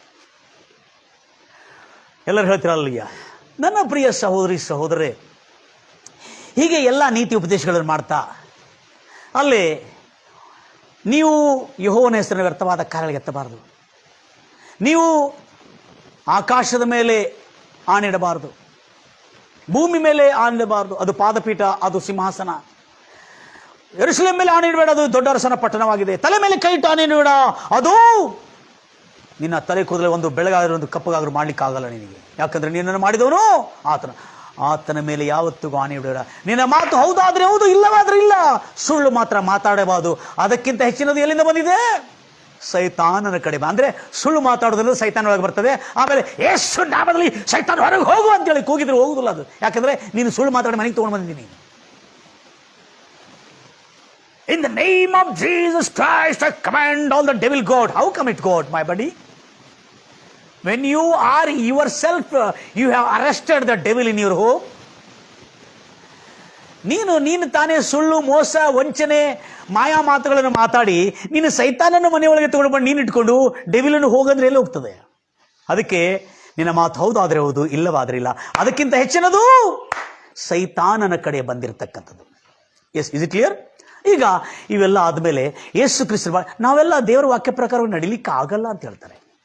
ಅದೇ ಮತ್ತೈ ಸುವಾರ್ತೆ 5ನೇ ಅಧ್ಯಾಯ 17ನೇ ವಚನ ಹೇಳಲಾಗಿದೆ, ನಾನು ಈ ಧರ್ಮಶಾಸ್ತ್ರ, ಈ ಬೈಬಲ್ನಲ್ಲಿರುವ ನ್ಯಾಯ ಪ್ರಮಾಣಗಳನ್ನು ರದ್ದು ಮಾಡಲಿಕ್ಕೆ ಬಂದಿದ್ದೀನಿ ಎಂಬುದಾಗಿ ಯಾವತ್ತೂ ನೆನೆಸಬೇಡ್ರಿ, ಯಾವತ್ತೂ ಕಲ್ಪನೆಯೂ ಮಾಡ್ಲಿಕ್ಕೆ ಹೋಗ್ಬೇಡ್ರಿ, ಯಾವತ್ತೂ ಊಹೆನೂ ಮಾಡ್ಲಿಕ್ಕೆ ಹೋಗ್ಬೇಡ್ರಿ, ಕನಸೊಳಗೂ ಅಂದ್ಕೊಳ್ಳಿಕ್ಕೆ ಹೋಗ್ಬೇಡ್ರಿ. ನಾನು ಇದನ್ನು ರದ್ದು ಮಾಡಲಿಕ್ಕೆ ಬಂದಿದ್ದೀನಿ ಎಂಬುದಾಗಿ ಯೇಸು ಹೇಳ್ತಾರೆ. ನಾನೇ ಇದನ್ನು ಅನುಸರಿಸಿ ನಡೆಯೋದಕ್ಕಾಗಿ ಬಂದಿದ್ದೀನಿ ಎಂಬುದಾಗಿ. ಅಂದರೆ ಅರ್ಥ, ನಾನೇ ಇದನ್ನು ನೆರವೇರಿಸೋದಕ್ಕಾಗಿ ಬಂದಿದ್ದೇನೆ. ಅದಕ್ಕೆ ಅದರ ಕೆಳಗೆ ಹೇಳಿದಾನೆ, ಈ ಚಿಕ್ಕ ಚಿಕ್ಕ ಆಜ್ಞೆಗಳಲ್ಲಿ ಒಂದನ್ನು ಮೀರಿ ಹಾಗೇ ಮೀರುವಂತೆ ಬೋಧಿಸುವನು ದೇವರ ರಾಜ್ಯದಲ್ಲಿ ನೀಚನೆಂದೆನಿಸಲ್ಪಡನು. ಮತ್ತೈ ಸುವಾರ್ತೆ 5ನೇ ಅಧ್ಯಾಯ 17, 18, 19 ಬರೋಣ. ಈ ಚಿಕ್ಕ ಚಿಕ್ಕ ಆಜ್ಞೆಗಳಲ್ಲಿ ಒಂದನ್ನು ಮೀರಿ ಹಾಗೆ ಮೀರುವಂತೆ ಬೋಧಿಸುವನು ದೇವರ ರಾಜ್ಯದಲ್ಲಿ ನೀಚನೆಂದೆನಿಸಲ್ಪಡುವನು. ಈ ಚಿಕ್ಕ ಚಿಕ್ಕ ಆಜ್ಞೆಗಳಲ್ಲಿ ತಾನೂ ಅನುಸರಿಸಿ ಇನ್ನೊಬ್ಬರಿಗೂ ಅನುಸರಿಸುವಂತೆ ಬೋಧಿಸುವನು, ಅವನು ದೇವರ ರಾಜ್ಯದಲ್ಲಿ ಶ್ರೇಷ್ಠನೆಂದೆನಿಸಲ್ಪಡುವನು. ಅಂದರೆ ಅರ್ಥ ಏನು? ನಾವು ಬೋಧಿಸುವಾಗ ನಾವು ಇದನ್ನು ಅನುಸರಿಸಿ ಬೋಧಿಸಬೇಕೆಂಬುದಾಗಿ ನಮಗೆ ಆದೇಶವನ್ನು ಕೊಟ್ಟ. ಹಾಗಾದರೆ ನಾವೇ ಅನುಸರಿಸದೇ ಇದ್ರೆ ನಾವು ಸೇವೆ ಬಿಟ್ಟು ಹೋಗ್ಬಿಡೋಣ. Praise Lord Jesus. ಒಂದು ವೇಳೆ ತಪ್ಪಿರೋದಾದರೆ ಯೇಸು ಕ್ರಿಸ್ತನ ರಕ್ತ ಇದೆ. ಕರ್ತನ, ಇನ್ನು ಮುಂದೆ ನಾನು ನಿನ್ನ ಮಾತನ್ನು ಅನುಸರಿಸ್ತೇನೆ, ನನ್ನ ಕ್ಷಮಿಸುವುದಾಗಿ ನೀನು ಈಗ ಮನಸ್ಸು ತಿರ್ಕೊಂಡು ಬರೋದಾದರೆ ಖಂಡಿತವಾಗಿ ಇವಾಗಲೂ ಕರ್ತನ ಕ್ಷಮಿಸಿ ತಿರುಗಿ ನಿನಗೆ ಯಥಾಸ್ಥಿತಿ ಅದೇ ನೀತಿಯನ್ನು ನಿನಗೆ ಅನುಗ್ರಹಿಸುವ ದೇವರು ಸತ್ಯವಂತ, ನಿತ್ಯವಂತ, ನಂಬಿಕಸ್ಥನು, ಸಕಲ ಅನೀತಿಯಿಂದ ಪರಿಹರಿಸಿ ಎಲ್ಲ ಅಶುದ್ಧತೆಯಿಂದ ನಿನ್ನನ್ನು ಪರಿಶುದ್ಧಪಡಿಸುವನು. ಮೊದಲನೇ ಯೋಹಾನ್ 1ನೇ ಅಧ್ಯಾಯ 9ನೇ ವಚನದಲ್ಲಿ ನೋಡ್ತದೆ, ನಿನ್ನ ಪಾಪಗಳನ್ನು ಒಪ್ಪಿಕೊಂಡು ಅರಿಕೆ ಮಾಡಿದರೆ ಈ ರೀತಿಯಲ್ಲಿ ನಿನಗೆ ನೀತಿ ದೊರಕುತ್ತದೆ ಎಂಬುದಾಗಿ. ಆನಂತರ ನಾನು ಫಿಲಾಸಫಿ ಅಂತ ಹೇಳಿದೆ. ಏನಂತ ಹೇಳಿದೆ? ನೋಬಡಿ ಈಸ್ ಪರ್ಫೆಕ್ಟ್ ಅಂತ ಫಿಲಾಸಫಿ ಅಂತ ಹೇಳಿದೆ. ಆದರೆ ಈ ಮಾತು ಬೈಬಲ್ ಒಪ್ಪುವುದಿಲ್ಲ, ಈ ಮಾತು ಧರ್ಮಶಾಸ್ತ್ರ ಒಪ್ಪುವುದಿಲ್ಲ. ಯಾಕಂದ್ರೆ ಯೇಸು ತಾನೇ ಇದೇ ಅಧ್ಯಾಯದಲ್ಲಿ 5ನೇ ಅಧ್ಯಾಯದಲ್ಲಿ ಸ್ಪಷ್ಟವಾಗಿ ಹೇಳಿದಾನೆ. ಕೊನೆ 2 ವಚನಗಳು, ಮತ್ತಾಯ ಸುವಾರ್ತೆ 5ನೇ ಬೆಟ್ಟದ ಬೋಧನೆಯಲ್ಲಿ ಕೊನೆ 2 ವಚನಗಳು ಏನಿದೆ ಓದ್ತಿರಿ. ಮತ್ತಾಯ ಸುವಾರ್ತೆ 5ನೇ ಅಧ್ಯಾಯ ಕೊನೆ 2 ವಚನಗಳು. ಓದ್ತಿರಿ. ಸಹೋದರರಿಗೆ ಮಾತ್ರ ನೀವು ಮರ್ಯಾದೆ ಸನ್ಮಾನ ಕೊಟ್ಟರೆ ಏನು ಹೆಚ್ಚಿದು ಮಾಡಿದಾಗಾಯ್ತು? ಇದು ಸುಂಕರಿಗಳು ಮಾಡ್ತಾರೆ, ಪಾಪಿಗಳು ಮಾಡ್ತಾರೆ, ದ್ರೋಹಿಗಳು ಮಾಡ್ತಾರೆ. ನೆಕ್ಸ್ಟ್, ಆದುದರಿಂದ ಪರಲೋಕದಲ್ಲಿರುವ ನಿಮ್ಮ ತಂದೆ, ಅರ್ಥ ಆಗ್ತದೆ, ಯಾವ ದೋಷ ಇಲ್ಲದನಾಗಿರುವಂತೆ ನೀವು ಯಾವ ದೋಷ ಇಲ್ಲದವರಾಗಿರಬೇಕಂತ ಇಲ್ಲಿ ಬರಲ್ಪಟ್ಟಿದೆ. ಕಿಂಗ್ ಜೇಮ್ಸ್ ಅಲ್ಲಿ ಇನ್ನೂ ಕ್ಲಿಯರ್ ಆಗಿ ಬರಲ್ಪಟ್ಟಿದೆ. ಇಲ್ಲಿ ನಮಗೆ ಅರ್ಥ ಆಗಬೇಕೆಂಬುದಾಗಿ ಬರಲ್ಪಟ್ಟರು ನಮ್ಮ ಪೂರ್ವಜರು. ಕಿಂಗ್ ಜೇಮ್ಸ್ ಅಲ್ಲಿ ಚೆನ್ನಾಗಿದೆ, ಪರಲೋಕದಲ್ಲಿರುವ ನಿಮ್ಮ ತಂದೆ ಪರಿಪೂರ್ಣನಾಗಿರುವಂತೆ ನೀನು ಪರಿಪೂರ್ಣನಾಗಿರ್ಬೇಕಂದ್ರೆ ಆದಿ ಕಾಂಡದಲ್ಲಿ ಮಾನವನನ್ನು ರೂಪಿಸುವಾಗ ಪರ್ಫೆಕ್ಟ್ ಆಗಿ ಮಾಡಿದ ನನ್ನ ಸತ್ಯ ಇಲ್ಲಿ ಯೇಸು ಕ್ರಿಸ್ತನ ಮತ್ತೊಂದು ಆವರ್ತಿ. ಯೇಸು ಕ್ರಿಸ್ತನು ಅದೇ ಆದಿ ಕಾಂಡದಲ್ಲಿರುವ ಆದಾಮನು ಸೃಷ್ಟಿ ಮಾಡುವಾಗ ಅದು ಯೇಸುವೇ ಎಂದು ತಿಳ್ಕೊಳ್ಳೋದಕ್ಕಾಗಿ ಈಗ ಬಂದು ಹೇಳ್ತಾನೆ, ಪರಲೋಕದಲ್ಲಿರುವಂತೆ ನಿಮ್ಮ ತಂದೆ ಪರಿಪೂರ್ಣನಾಗಿರುವಂತೆ ನೀನು ಪರಿಪೂರ್ಣನಾಗಿರಬೇಕು. ಅದಕ್ಕಾಗಿ ನನ್ನ ಪ್ರಿಯ ಸಹೋದರಿ, ಹಣ್ಣು ತಿನ್ನಬೇಡ ಅಂತ ಹೇಳಿರುವಾಗ ತಿನ್ನಬಾರದು. ವೈದ್ಯರು ನಮ್ಮ ದೇಹದ ಪ್ರಕೃತಿಗೆ ತಕ್ಕಂತೆ, ನಮ್ಮ ದೇಹದ ಸ್ವಭಾವಕ್ಕೆ ತಕ್ಕಂತೆ, ನೇಚರ್ಗೆ ತಕ್ಕಂತೆ ಪತ್ತೆ ಮಾಡಬೇಕಂತ ಹೇಳಿರುವಾಗ ತಿನ್ನಬಾರ್ದು ಅಂತ ಹೇಳಿರುವ ವಸ್ತುಗಳನ್ನು ತಿನ್ನದೇ ಇರುವುದರಿಂದ ಆರೋಗ್ಯವಾಗಿರ್ತೀರೇನಿಲ್ಲ? ಖರೆ ಹೇಳಿ, ಆರೋಗ್ಯವಾಗಿದ್ದೀರೇನಿಲ್ಲ? ಹೌದು ಸರ್ ಆರೋಗ್ಯವಾಗಿದ್ದೀವಿ. ಈಗ ತಿಂದ ಮೇಲೆ ಹೌದು ಸರ್ ಆರೋಗ್ಯ ಕೆಟ್ಟೋಗಿದೆ. ಮತ್ತು ಯಾರು ತಪ್ಪು? ನಿನ್ನ ತಪ್ಪು, ಹೌದಲ್ಲ? ಗೊತ್ತಿಲ್ಲದೆಲ್ಲ ತಿಂದು ನಾನು ಏನೂ ಮಾಡಿಲ್ಲ ಅಂತ ಹೇಳಿದ್ರೆ, ನೀನೇನೂ ಮಾಡಿಲ್ಲದ್ರೆ ಮತ್ತು ಶುಗರ್ ಹೆಂಗೆ ಬರ್ತಾ ಇದೆ ನಿನ್ನ ಬ್ಲಡ್ ರಿಪೋರ್ಟಲ್ಲಿ? Praise Lord Jesus. ಸುಳ್ಳು ಹೇಳಿದ್ರಲ್ಲ, ರಿಪೋರ್ಟ್ ಬರ್ತದಲ್ಲ. Praise Lord Jesus. ನನ್ನ ಪ್ರಿಯ ಸಹೋದರೇ, ಈಗ ಪರ್ಫೆಕ್ಟ್ ಅನ್ನೋ ಪದ ಇದರೊಳಗೆ ತಗೊಂಡಿದ್ದೇನೆ. ಎಲ್ಲಿ? ಬೈಬಲಿಂದ ಸ್ಪಷ್ಟವಾಗಿ ಹೇಳಿದ್ದೇನೆ, ಪರಲೋಕದಲ್ಲಿರುವ ನಿನ್ನ ತಂದೆ ಪರಿಪೂರ್ಣನಾಗಿರುವಂತೆ ನೀನು ಪರಿಪೂರ್ಣನಾಗಿರಬೇಕು. ಯಾಕಂದರೆ ದೇವರು ನಿನ್ನನ್ನು ಪರಿಪೂರ್ಣನಾಗಿ ಮಾಡಿದ್ದಾನೆ, ನೀನು ಪರಿಪೂರ್ಣನಾಗಿರುವುದಕ್ಕಾಗಿ. ದೇವರು ನಿನ್ನನ್ನು ಪರಿಶುದ್ಧವಾಗಿ ಮಾಡಿದ್ದಾನೆ, ನೀನು ಪರಿಶುದ್ಧತೆಯಲ್ಲಿ ನಡ್ಕೊಳ್ಳೋದಕ್ಕಾಗಿ. ಎಫೆಸರ ಬರೆದ ಪತ್ರಿಕೆ 1ನೇ ಅಧ್ಯಾಯ 3-4 ನೋಡ್ತದೆ, ದೇವರು ನಮ್ಮನ್ನು ಪರಿಶುದ್ಧತೆಯಲ್ಲಿಯೂ ಪ್ರೀತಿಯಲ್ಲಿಯೂ ಆತನ ದೃಷ್ಟಿಯಲ್ಲಿ ನಿರ್ದೋಷಿಗಳಾಗಿ ನಡೆಯೋದಕ್ಕಾಗಿ ಜಗತ್ತುತ್ಪತ್ತಿಗೆ ಮುಂಚೆನೆ ಕ್ರಿಸ್ತು ಯೇಸುವಿನಲ್ಲಿ ನಮ್ಮನ್ನು ಆರಿಸಿಕೊಂಡಿದೆ. ಇದಾಯಿತು, ಇದೆಲ್ಲ ಆಯಿತು. ಈಗ ಒಳ್ಳೆ ಭಕ್ತರಿದ್ದಾರೆ ನಮ್ಮಲ್ಲಿ, ಭಾಳ ಇಂಟ್ರೆಸ್ಟಿಂಗ್ ಇದೆ. I love this really. ಈ ಕನ್ನಡ ಬೈಬಲ್ನಲ್ಲಿ ಓದಿಕೊಂಡಿರ್ತಕ್ಕಂಥ ಕೆಲವ ಮೂರ್ಖ ತಜ್ಞರು ಇದನ್ನು ತಪ್ಪಾಗಿ ಉಪದೇಶಿಸಿ, ಸರ್ಪ ಏನಿದು? ಸರ್ಪದ ಉಪದೇಶ ಅಂತಾರೆ ಇದಕ್ಕೆ. ಇದರಿಂದ ಜಾಗರೂಕರಾಗಿರ್ತೀರಿ. ದಯಮಾಡಿ ಇವತ್ತು ಮತ್ತೊಂದು ಸತ್ಯ ನಿಮ್ಮ ಹತ್ರ ತರಲಿಕ್ಕೆ ಬಯಸ್ತಾ ಇದ್ದೇನೆ.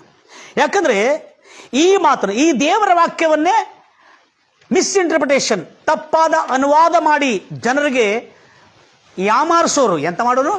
ಮೈಮರೆಸೋರ ದುಷ್ಟರು ಕೂಡಿದ್ದಾರೆ. ಅವರಿಂದ ಜಾಗರೂಕರಾಗಿರ್ತೀರಿ ನನ್ನ ಪ್ರಿಯ ಸೋದರಿ. ನಾವು ನೋಡ್ತೇವೆ ಆ ಮಾತನ್ನು. ಎಷ್ಟನೇ ಅಧ್ಯಾಯ ಅದು? 26ನೇ ಅಧ್ಯಾಯ ಅದು, 15ನೇ ವಚನ 26, ವಿಮೋಚನ ಕಾಂಡ. ಯೆಹೋವ ಆರೋಗ್ಯದಾಯಕನಾಗಿದ್ದಾನೆ, ಇನ್ನು ಯಾವ ರೋಗವು ನಿನ್ನ ಮೇಲೆ ಬರಗೊಳಿಸುವುದಿಲ್ಲ. ನೀನು ಶ್ರದ್ಧೆಯಿಂದ ದೇವರ ವಾಕ್ಯವನ್ನು ಕೇಳೋದ್ರ ಪ್ರಕಾರವಾಗಿ ನಡೆದರೆ ಆರೋಗ್ಯದಾಯಕನಾದ ದೇವರು ನಾನೇ ನಿಮಗೆ ಆರೋಗ್ಯವನ್ನು ಕೊಡತಕ್ಕಂಥ ಅಂತ ಹೇಳಿದಾನೆ. ಮತ್ತಿಲ್ಲಿ ಹೇಳಿದಾನೆ ಮತ್ತೊಂದು ಕಡೆ 23. ಈ ಮಾತನ್ನು ಈಗ 15ನೇ ಅಧ್ಯಾಯ 26 ನಾವು ನೋಡಿದ್ದೇವೆ. ಓದ್ತಿರಮ್ಮ ಇಂಗ್ಲೀಷಲ್ಲಿ. ನೀನು ಶ್ರದ್ಧೆಯಿಂದ ದೇವರ ವಾಕ್ಯವನ್ನು ಕೇಳಿ ಅದನ್ನು ಕೈಗೊಂಡು ನಡೆದರೆ, ನನ್ನ ಮಾತನ್ನು ಕೇಳಿ ನೀನು ತಿನ್ನಬಾರ್ದನ್ನೋದು ತಿನ್ನದೆ ನನ್ನ ಕಟ್ಟಳೆಗಳನ್ನು ಕೈಗೊಂಡು ನಡೆದರೆ ನಿಮ್ಮ ಮಧ್ಯದಲ್ಲಿ ಯಾವ ರೋಗ ಬರಗೊಳಿಸುವುದಿಲ್ಲ. ನಿಮ್ಮ ಮಧ್ಯದಲ್ಲಿ ಯಾವ ಮಾರಕ ಸೋಂಕು, ಈಜಿಪ್ಟಿನಲ್ಲಿ ಬಂದಿರತಕ್ಕಂಥ ಯಾವ ಮಾರಕ ಸೋಂಕು ನಿಮ್ಮ ಮೇಲೆ ಬರುವುದಿಲ್ಲ. ನಾನೇ ನಿಮ್ಮ ಆರೋಗ್ಯದಾಯಕನಾಗಿದ್ದೇನೆ ಎಂಬುದಾಗಿ ಇದು ವಚನ. ಈಗ ನಮ್ಮ ಕೆಲವ ಸರ್ಪಗಳು ಬೋಧನೆ, ಎಂಥ ಬೋಧನೆ? ಸರ್ಪದ ಬೋಧನೆ, ದೆವ್ವಗಳ ಬೋಧನೆ ಅಂತ ಹೇಳ್ತಾರೆ. ಜಾಗ್ರತೆಯನ್ನು ಗಮನಿಸ್ತೀರಿ. ಈ ರೆವಲ್ಯೂಷನ್ ನೀವು ಭಾಳ ಜಾಗ್ರತೆ ಗಮನಿಸ್ತೀರಿ. ಯಾಕಂದರೆ ಇಲ್ಲಿ ಭಾಳಷ್ಟು ವಿಶ್ವಾಸಿಗಳನ್ನು ಯಾಮಾರಿಸಿ ವೈದ್ಯರು ಹೇಳಿರುವ ಮಾತಿಗೆ ವಿರೋಧವಾಗಿ ಸೂಚನೆ ಕೊಟ್ಟು ಅವರ ಜೀವನವನ್ನು ಪತನವಾಗ್ತಾ ಇದೆ. ದಯಮಾಡಿ ಈ ವಾಕ್ಯವನ್ನು ಕೇಳಿಕೊಂಡು ಈ ಎಲ್ಲ ಜನರಿಗೆ ತಿಳಿಸ್ಕೊಡಿ. ಯಾಕಂದರೆ ನಾವು ನಿಸರ್ಗದ ನಿಯಮ, ಪ್ರಕೃತಿ ನಿಯಮ ಹಾಗೂ ಸಮಾಜದ ನಿಯಮ, ಆಧ್ಯಾತ್ಮಿಕ ನಿಯಮಗಳನ್ನು ಎಷ್ಟು ಮಾತ್ರಕ್ಕೂ ಉಲ್ಲಂಘನೆ ಮಾಡದೇ ಇದ್ದರೆ ಸುಕ್ಷೇಮವಾದಂಥ ಜೀವನ ಜೀವಿಸ್ತದೆ. ಜಾಗ್ರತೆ ಕೇಳಿದ್ರಿ. ವಿಮೋಚನೆ ಕಾಂಡ 23-26 23-26 ನೋಡಿ ಎಷ್ಟಾಗಿದೆ. ಗರ್ಭಸ್ರಾವವಾಗಲಿ, ಅಬಾರ್ಷನ್, ಗರ್ಭಸ್ರಾವ ಅಂದರೆ ಅಬಾರ್ಷನ್ ಆಗಲಿ, ಗರ್ಭಸ್ರಾವವಾಗಲಿ, ಬಂಜೆತನವಾಗಲಿ ನಿಮ್ಮ ದೇಶದಲ್ಲಿ ಅಂದರೆ ನಿಮ್ಮ ಜನಾಂಗದಲ್ಲಿ ಇರುವುದಿಲ್ಲ. ನಿಮ್ಮ ದಿನಗಳ ಲೆಕ್ಕವನ್ನು ಪೂರ್ತಿ ಅಂದರೆ ಅರ್ಥ ಏನು? ನೀನು ತೃಪ್ತಿಯುಳ್ಳ ದೀರ್ಘಾಯುವಾಗಿ ಬದುಕ್ತಿ. ಮಧ್ಯದಲ್ಲಿ ಬೇಕಾಬಿಟ್ಟಿಯಾಗಿ ಇಷ್ಟ ಪ್ರಕಾರ ನಡ್ಕೊಂಡು ನಿನ್ನ ಬಾಳನ್ನು ಹಾಳು ಮಾಡ್ಕೊಂಡಂಗೆ ಬದುಕೋದಿಲ್ಲ. ಹಲ್ಲೆಲೂಯಾ. ಇಲ್ಲಿ ಭಾಳ ಚೆನ್ನಾಗಿದೆ. ಇಲ್ಲಿ ಏನಂತಿದೆ ನೋಡ್ರಿ, ನಿನ್ನ ದೇವರಾದ ಯೆಹೋವನನ್ನು ಒಬ್ಬನನ್ನೇ ಆರಾಧಿಸಬೇಕು, ಆಗ ನಿಮ್ಮ ಅನ್ನಪಾನಗಳನ್ನು ಆಶೀರ್ವದಿಸುವನು, ನಿಮ್ಮೊಳಗೆ ಯಾವ ವ್ಯಾಧಿಯನ್ನು ಉಂಟಾಗದಂತೆ ಮಾಡುವನು, ನಿಮ್ಮ ದೇಶದಲ್ಲಿ ಗರ್ಭಸ್ರಾವವಾಗಲಿ ಬಂಜಿತನವಾಗಲಿ ಇರುವುದೇ ಇಲ್ಲ. ನಿಮಗೆ ಸಂಪೂರ್ಣವಾದ ಆಯು. ಅರ್ಧ ಆಯುನಲ್ಲಿ ಸಾಯ್ಲಿಕ್ಕೆ ಕಾರಣ ಏನ್ರಿ? ಬೈಬಲ್ ಹೇಳ್ತದೆ 70, ಬಲ ಹೆಚ್ಚಿದ್ರೆ 80. ಇದು ನಮ್ಮ ಲೈಫ್ ಟೈಮ್. ಈ ಲೈಫ್ ಟೈಮ್ಗಿಂತ ಮೊದಲು ಸಾಯುವುದೇನೆಂದರೆ, ಯೆಹೋವನಾದ ದೇವರನ್ನು ನಮ್ಮ ದೇವರಾಗಿಸಿಕೊಳ್ಳದೆ ಹಣವನ್ನು ದೇವರಾಗಿ ಮಾಡಿಕೊಂಡಿದ್ದವರು, ತನ್ನ ಕಣ್ಣಿನಾಸೆ ಶರೀರದ ಆಸೆಯನ್ನು ದೇವರನ್ನು ಮಾಡಿಕೊಂಡಿದ್ದರು, ಅರ್ಧದಲ್ಲೇ ತೀರ್ಕೊಂಡು ಹೋಗ್ತಾರೆ.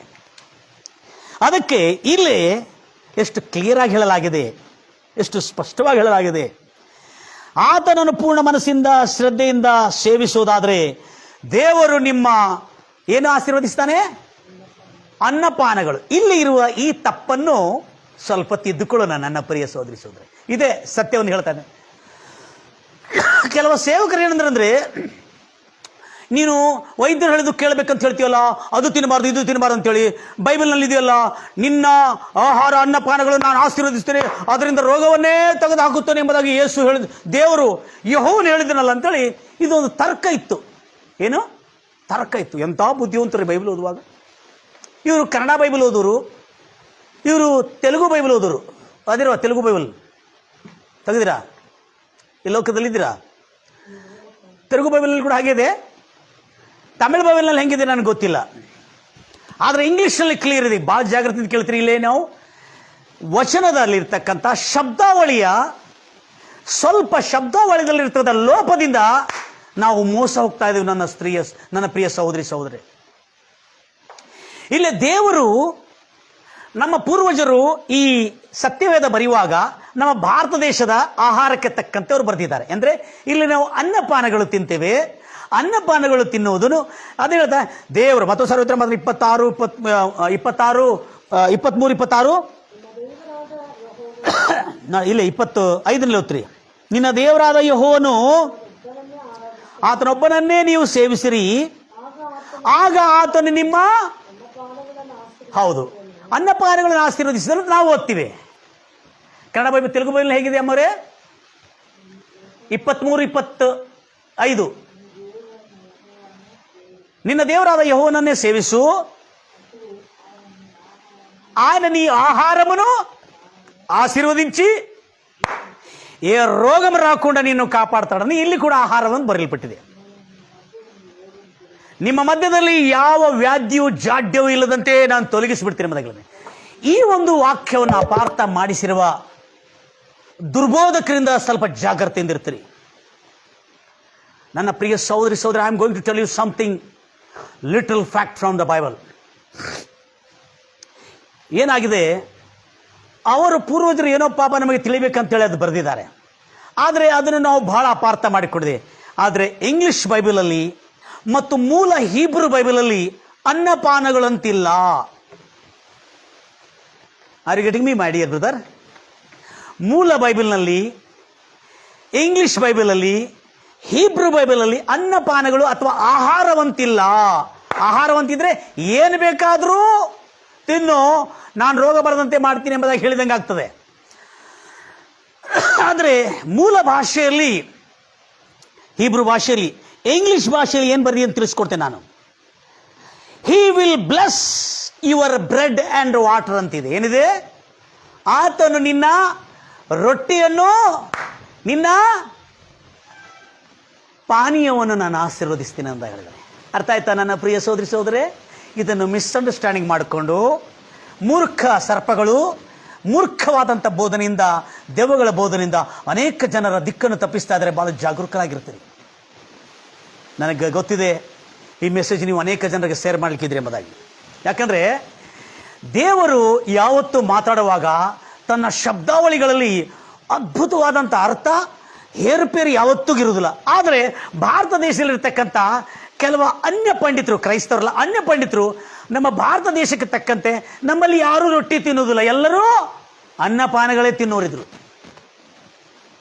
ಅದಕ್ಕಾಗಿ ಅನ್ನಪಾನಗಳು ಒಂದು ಬೈಬಲ್ನಲ್ಲಿ ಬರಲ್ಪಟ್ಟಿದೆ, ಇನ್ನೊಂದು ಬೈಬಲ್ನಲ್ಲಿ ಆಹಾರವಂತ ಸ್ಪಷ್ಟವಾಗಿ ಬರಲ್ಪಟ್ಟಿದೆ. ಆಹಾರ ಅಂದರೆ ಆಹಾರ.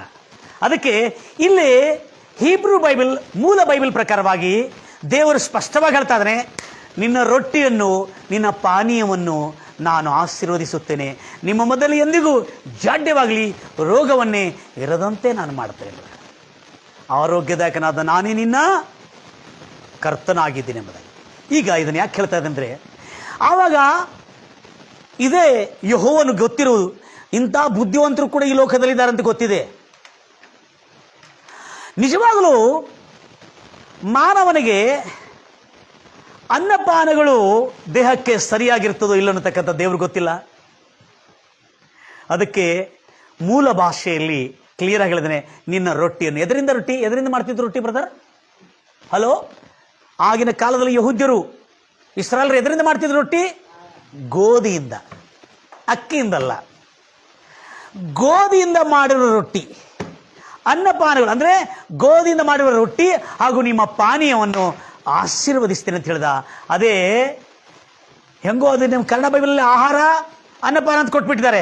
ಅದಕ್ಕೆ ಆವಾಗ ಎಲ್ಲೇ ಆ ಯಹೂದ್ಯರಿಗೆ ಅರಣ್ಯದಲ್ಲಿ ಹೇಳಿರೋದಿತ್ತು. ಆವಾಗೂ ಕೇಕ್ ಮಾಡ್ತಿದ್ರು, ಗೊತ್ತಿದೆ ನಿಮಗೆ? ಆವಾಗೂ ಕೇಕ್ ಇತ್ತು. ಆವಾಗ ಹೇಳಬೇಕಾಗಿತ್ತು, ನಾನು ನಿಮ್ಮ ಕೇಕ್ಗಳನ್ನು, ನಾನು ನಿಮ್ಮ ಜಿಲೇಬಿಗಳನ್ನು, ನಾನು ನಿಮ್ಮ ಕರ್ಜಿಕಾಯನ್ನು ಆಶೀರ್ವದಿಸ್ತೇನೆ, ಬೇಕಾಬಿಟ್ಟಾಗಿ ತಿನ್ನಿರಿ, ನಿಮಗೆ ರೋಗ ಬರದಂತೆ ಮಾಡ್ತೀನಿ ಅಂತ ಹೇಳ್ಬೋದಿತ್ತಲ್ಲ.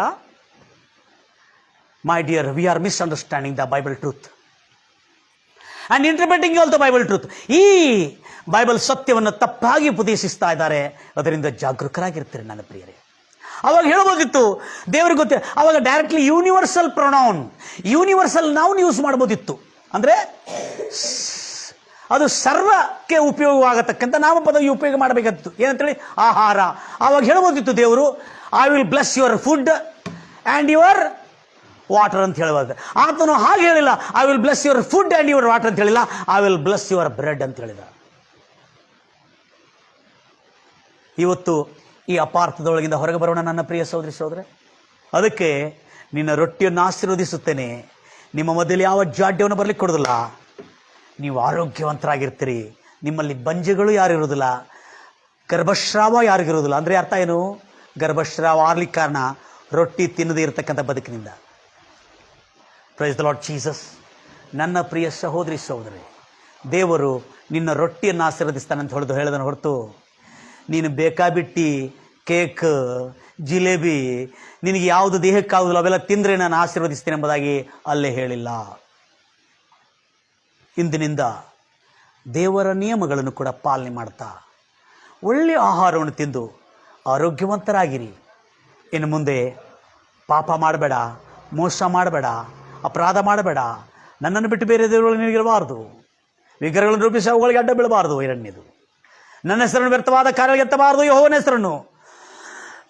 ಸಬ್ಬತ್ ದಿನವನ್ನು ಪರಿಶುದ್ಧ ದಿನವೆಂದು ಆಚರಿಸಬೇಕು, ತಂದೆ ತಾಯಿಗಳನ್ನು ಸನ್ಮಾನಿಸಬೇಕು, ನರಹತ್ಯ ಮಾಡಬಾರದು, ಪ್ರೈಸ್ ಲಾರ್ಡ್ ಜೀಸಸ್, ವ್ಯಭಿಚಾರ ಮಾಡಬಾರದು, ಪ್ರೈಸ್ ಲಾರ್ಡ್ ಜೀಸಸ್, ಸುಳ್ಳು ಸಾಕ್ಷಿ ಹೇಳಬಾರದು, ಕದ್ದು ಕೊಳ್ಳಬಾರದು, ಇನ್ನೊಬ್ಬರ ಸೊತ್ತನ್ನಾಗಲಿ ವಸ್ತುವನ್ನಾಗಲಿ ಎಷ್ಟು ಮಾತ್ರಕ್ಕೂ ಮೋಹಿಸಬಾರದು. ಈಗಲಾದರೂ ಇನ್ನು ಮುಂದೆ ಆದರೆ ಪಾಪ ಮಾಡಬೇಡ, ನೀನು ಮರಣಕ್ಕೆ ಶಾಪಕ್ಕೆ ಬಲಿಯಾಗುವಂತೆ.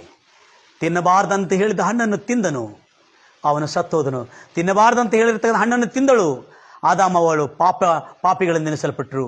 ಈಗ ಮತ್ತೊಂದು ಆವರ್ತಿ ಯೇಸು ಹೇಳ್ತಾ ಇದ್ದಾನೆ, ಇನ್ನು ಮುಂದೆ ಪಾಪ ಮಾಡಬೇಡ, ಇದಕ್ಕಿಂತ ಹೆಚ್ಚಿನ ಕೇಡು ಬಂದಿತ್ತು, ಜಾಗರೂಕನಾಗಿರು. ಪ್ರಾರ್ಥನೆ ಮಾಡೋಣ. ನನ್ನ ಪ್ರಿಯ ಸಹೋದರಿ ಸಹೋದರಿ, ಆರೋಗ್ಯವಾಗಿರಬೇಕೆಂಬುದಾಗಿ ಈ ಸಂದೇಶ ನಿಮ್ಮ ಹತ್ರ ತಂದಿದ್ದೆ ನಾನು. ನಿಮ್ಮ ಜೀವನ ಯಾವತ್ತು ಸುಖಕರವಾಗಿರಬೇಕೆಂಬುದಾಗಿ ಬೈಬಲನ್ನು ಅಪಾರ್ಥ ಮಾಡಿಕೊಂಡು ಬೈಬಲನ್ನು ಅಪಾರ್ಥವಾಗಿ ಬೋಧಿಸ್ತಿರ್ತಕ್ಕಂಥ ಬೋಧಕರಿಂದ ಬಹಳ ಜಾಗರೂಕರಾಗಿರ್ತಾರೆ. ಕಾರಣ ಏನಂದರೆ, ಪೂರ್ವದಲ್ಲಿ ಮಾಡಿರ್ತಕ್ಕಂಥ ಪ್ರಿಂಟಿನ ಆ ನಿಮಿತ್ತ ನಮ್ಮ ಜನರು ಅಪಾರ್ಥ ಮಾಡಿಕೊಂಡಿದ್ದಾರೆ. ಸಮರ್ಪಿಸೋಣ. ಮಹೋನ್ನತನಾದ ದೇವರೇ, ಪರಲೋಕದಲ್ಲಿ ಆಸೀನರುಡನಾಗಿರುವೆ, ಭೂಮಿ ಪಾದಪೀಠ ಇವತ್ತು ನಿನ್ನ ಪವಿತ್ರಾತ್ಮದ ಮೂಲಕವಾಗಿ, ಅನೇಕ ದೊಡ್ಡ ದೊಡ್ಡ ಜ್ಞಾನಿಗಳ ಮೂಲಕವಾಗಿ, ಆಧ್ಯಾತ್ಮಿಕ ಭಕ್ತರ ಮೂಲಕವಾಗಿ ನಮಗೆ ಈ ಉಪದೇಶಗಳನ್ನು ಕೊಟ್ಟು ನಮ್ಮ ಜೀವನದಲ್ಲಿ ನಮ್ಮ ಲೈಫ್ ಸ್ಟೈಲನ್ನು, ನಮ್ಮ ಜೀವನ ಶೈಲಿಯನ್ನು ಮಾರ್ಪಾಟ ಮಾಡಿಕೊಳ್ಳುವಂತೆ, ನಮ್ಮ ದೇಹದ ಪ್ರಕೃತಿಗೆ ತಕ್ಕಂತೆ ವೈದ್ಯರು ಹೇಳಿದಿರತಕ್ಕಂಥ ಪಥ್ಯಗಳನ್ನು ನಿಯಮಗಳನ್ನು ಪಾಲನೆ ಮಾಡಿ ನಾವು ಸುಖಕರವಾಗಿ ಕ್ಷೇಮಕರವಾಗಿ ದೀರ್ಘಾಯುವಿಂದ ತುಂಬಿರಬೇಕೆಂಬುದಾಗಿ ಎಷ್ಟು ಸ್ಪಷ್ಟವಾಗಿ ಹೇಳಲಾಗಿದೆ ಅಲ್ಲಿ. ಅವರಿಗೆ ತೃಪ್ತಿಯುಳ್ಳ ದೀರ್ಘಾಯು ಕೊಡ್ತೀನಿ ಎಂಬುದಾಗಿ. ಯಾಕೆ ಮಧ್ಯದಲ್ಲಿ ಸಾಯ್ತಾ ಇದ್ದಾರೆ? ದೇವರ ಮಾತನ್ನು ಮೀರಿ, ವೈದ್ಯಕೀಯ ಚಿಕಿತ್ಸೆಯ ಸಲಹೆಗಾರರ ಮಾತನ್ನು ಮೀರಿ ಜನರು ಮಧ್ಯದಲ್ಲೇ ರೋಗ ಪತನವಾಗ್ತಾ ಇದ್ದಾರೆ. ಹಾಗೆ ಆಗಬಾರ್ದನ್ನತಕ್ಕಂಥ ಉದ್ದೇಶದಿಂದ ಈ ಸಂದೇಶ ನಿಮ್ಮ ಜೀವಮಾನ ಕಾಲವೆಲ್ಲ ನಿಮ್ಮನ್ನು ಆರೋಗ್ಯದಲ್ಲಿಯೂ ದೇಹಬಲದಲ್ಲಿಯೂ ಕೊನೆಗೆ ಪರಿಶುದ್ಧತೆಯಲ್ಲಿಯೂ ಪವಿತ್ರತ್ವದಲ್ಲಿಯೂ ನಿರ್ದೋಷಿಗಳಾಗಿ ನಡೆದು ಯೇಸು ಕ್ರಿಸ್ತನ ಎರಡನೇ ಆಗಮನಕ್ಕಾಗಿ ನಾವೆಲ್ಲರೂ ಸಿದ್ಧರಾಗಿ ಅನೇಕ ಜನರು ಬದುಕುತ್ತಿದ್ದು ಕೂಡ ದೇವರ ನಾಮ ಮಹಿಮಾರ್ಥಕವಾಗಿ ಬದುಕಿ ಕೊನೆಗೆ ಪರದೇಶಿ ಸೇರಿ ತದನಂತರ ನಿತ್ಯವಾದಂಥ 1000 ವರ್ಷದ ಪರಿಪಾಲನದಲ್ಲಿ ಮತ್ತು ಭೂಮಿಗೆ ಬಂದು ನಾವೆಲ್ಲರಲ್ಲಿ ಕಾಣುವಂತೆ ನಮಗೆ ಸಹಾಯ ಮಾಡು ಕರ್ತನೆ. ಸೇರಿ ಬಂದಿರುವ ಎಲ್ಲ ಜನರು ಕರ್ತನೆ, ಯಾರ್ಯಾರು ಅನಾರೋಗ್ಯದಿಂದ ಅಪಾರ್ಥ ಮಾಡಿಕೊಂಡು, ತಿಂಡಿ ವಿಷಯದಲ್ಲಿ ಅಪಾರ್ಥ ಮಾಡಿಕೊಂಡು, ದುಷ್ಟ ಸರ್ಪಗಳು ಕೇಳಿದ ಮಾತನ್ನು ಕೇಳಿ ತಮ್ಮ ದೇವಾಲಯವನ್ನು ಕೆಡಿಸಿಕೊಂಡಿರತಕ್ಕಂಥ ಮೂರ್ಖರಿಗೆ ಇವತ್ತು ರಾಜ ಜ್ಞಾನೋದಯವನ್ನು ಮಾಡಿದಕ್ಕಾಗಿ ನಿನಗೆ ಸ್ತೋತ್ರ ರಾಜ. ನಮಗೆ ಮತ್ತೊಂದು ಆವರ್ತಿ ಜ್ಞಾನೋದಯವನ್ನು ಮಾಡಿದಕ್ಕಾಗಿ ನಿನಗೆ ಸ್ತೋತ್ರ ಕರ್ತನೆ. ಪರಿಶುದ್ಧರಾಗಿ ನಡೆಯುವಂತೆ ಕರ್ತನೆ, ಭಯಭಕ್ತಿಯಿಂದ ನಡ್ಕೊಳ್ಳುತ್ತೆ. ಯೇಸು ಕ್ರಿಸ್ತನ ಶಿಲುಬೆ ಮೇಲೆ ಮರಣಿಸಿ ಆ ರಕ್ತ ಪ್ರೋಕ್ಷಣೆಯನ್ನು ನಾವು ಅಸಡ್ಡೆ ಮಾಡದೆ, ಆತನ ಕೃಪೆಯನ್ನು, ಆತನ ದಯೆಯನ್ನು, ಆತನ ಒಳ್ಳೆತನವನ್ನು ಕೇರ್ಲೆಸ್ ಮಾಡದೆ ಕರ್ತನೆ, ನಾವು ಅಮೂಲ್ಯವಾಗಿನಿಸಿ ನಾವು ಇನ್ನೂ ಭಯಭಕ್ತಿಯಿಂದ ಮಾನಸಾಂತರ ಪಡ್ಕೊಂಡು ಬದುಕಿ ರಾಜ ಅನೇಕ ಜನರಿಗೆ ಸಾಕ್ಷಿಯಾಗಿದ್ದು ಕೊನೆಗೆ ನಿತ್ಯ ಜೀವ ಸೇರುವಂತೆ ಯಾರ್ಯಾರು ಅನಾರೋಗ್ಯದಲ್ಲಿದ್ದಾರೆ ಕರ್ತನೆ, ಏಸಯ್ಯ ಇವತ್ತು ಯೇಸು ಕ್ರಿಸ್ತ ನಾಮದಲ್ಲಿ ಯಾರ್ಯಾರು ನಿಯಮ ಉಲ್ಲಂಘಿಸಿ ಈ ಪಥ್ಯಗಳನ್ನು, ಈ ನಿಯಮಗಳನ್ನು ಉಲ್ಲಂಘಿಸಿ ರೋಗಗ್ರಸ್ತರಾಗಿ ವ್ಯಾಧಿ ಪೀಡಿತರಾಗಿದ್ದರೆ ಯೇಸು ನಾಮದಲ್ಲಿ ಕರ್ತನೆ ಅವರಿಗೆ ಸ್ವಸ್ಥತೆ ಉಂಟಾಗಲಿ ಕರ್ತನೆ. ಇನ್ನು ಮುಂದೆ ಅವರು ಪಾಪ ಮಾಡುವುದಿಲ್ಲ ಕರ್ತನೆ, ಕ್ಷಮಿಸು ಕರ್ತನೆ. ಸಂಪೂರ್ಣವಾಗಿ ನಮ್ಮೆಲ್ಲರನ್ನು ಗುಣಪಡಿಸಿ ಎಂಬುದಾಗಿ ಪ್ರಾರ್ಥಿಸ್ತಾ ಯೇಸು ಕ್ರಿಸ್ತ ನಾಮದಲ್ಲಿ ಕರ್ತನೆ ಅವರಿಗಿರ್ತಕ್ಕಂಥ ಎಲ್ಲ ಸಮಸ್ಯೆಗಳು, ಬಾಧೆಗಳು, ಸಂಕಟಗಳು, ಎಲ್ಲ ರೀತಿಯಾದ ಮಾಯಾ ಮೋಸದ ಜಾಲದಲ್ಲಿ ಬಿಡುಗಡೆ ಆಗಲಿ ಎಂಬುದಾಗಿ ಹಾರೈಸುತ್ತಾ ಇದ್ದೇನೆ ಕರ್ತನೆ. ಸಂಪೂರ್ಣವಾಗಿ ಬಿಡುಗಡೆ ಕೊಟ್ಟಿದ್ದಕ್ಕಾಗಿ ನಿನಗೆ ಸ್ತೋತ್ರ. ಇಂದಿನಿಂದ ಅವರ ಜೀವನದಲ್ಲಿ ಆರೋಗ್ಯವಾಗಿ, ಧೈರ್ಯವಾಗಿ, ಆನಂದ ಹರ್ಷದಿಂದ ನಿತ್ಯ ಜೀವಕ್ಕೆ ಸೇರಲಿ ಎಂಬುದಾಗಿ ಹಾರೈಸುತ್ತಾ ಯೇಸು ನಾಮದಲ್ಲಿ ಪ್ರಾರ್ಥಿಸಿ ಬೇಡಿ ಹೊಂದಿದ್ದೀನಿ ತಂದೆ, ಆಮೇನ್. ನನ್ನ ಪ್ರಿಯ ಸಹೋದರಿ ಸಹೋದರೇ, ಎಷ್ಟು ಆಸಕ್ತಿಯಿಂದ ದೇವರ ವಾಕ್ಯವನ್ನು ಕೇಳ್ತಾ ಇದ್ದಾರೆ. ದೇವರು ನಿಮ್ಮನ್ನು, ನಿಮ್ಮ ಕುಟುಂಬವನ್ನು ಈ ವಾಕ್ಯವನ್ನು ಶೇರ್ ಮಾಡಿ ಅನೇಕ ಜನರಿಗೆ ಶುಭವಾಗಲಿ ಎಂಬುದಾಗಿ ಹಾರೈಸ್ತಾ ಇದ್ದೇನೆ. ನನ್ನ ಯೂಟ್ಯೂಬ್ನಲ್ಲಿ ಕೂಡ same account pastor N Devadas ಅಂತಿದೆ, ಅಲ್ಲಿ ಕೂಡ ಬಂದು ನೀವು ಸಬ್ಸ್ಕ್ರೈಬ್ ಆಗಿ ಅನೇಕ ಜನರಿಗೆ ಸಬ್ಸ್ಕ್ರೈಬ್ ಆಗುವಂತೆ ಪ್ರೇರೇಪಿಸುವುದು. ಈ ಸಂದೇಶ ಯಾರನ್ನು ದೇವರ ರಾಜ್ಯದ ಸುವಾರ್ತೆಯು ಸಾರಲ್ಪಡ್ತಾ ಇದೆ, ಮತವಲ್ಲ, ರಾಜ್ಯದ ಸುವಾರ್ತೆಯ ಸುಖ ಎಲ್ಲರಿಗೆ ತಲುಪಲಿ ಎಂಬುದಾಗಿ ಹಾರೈಸ್ತಾ, God bless you, God loves you. Praise Lord Jesus.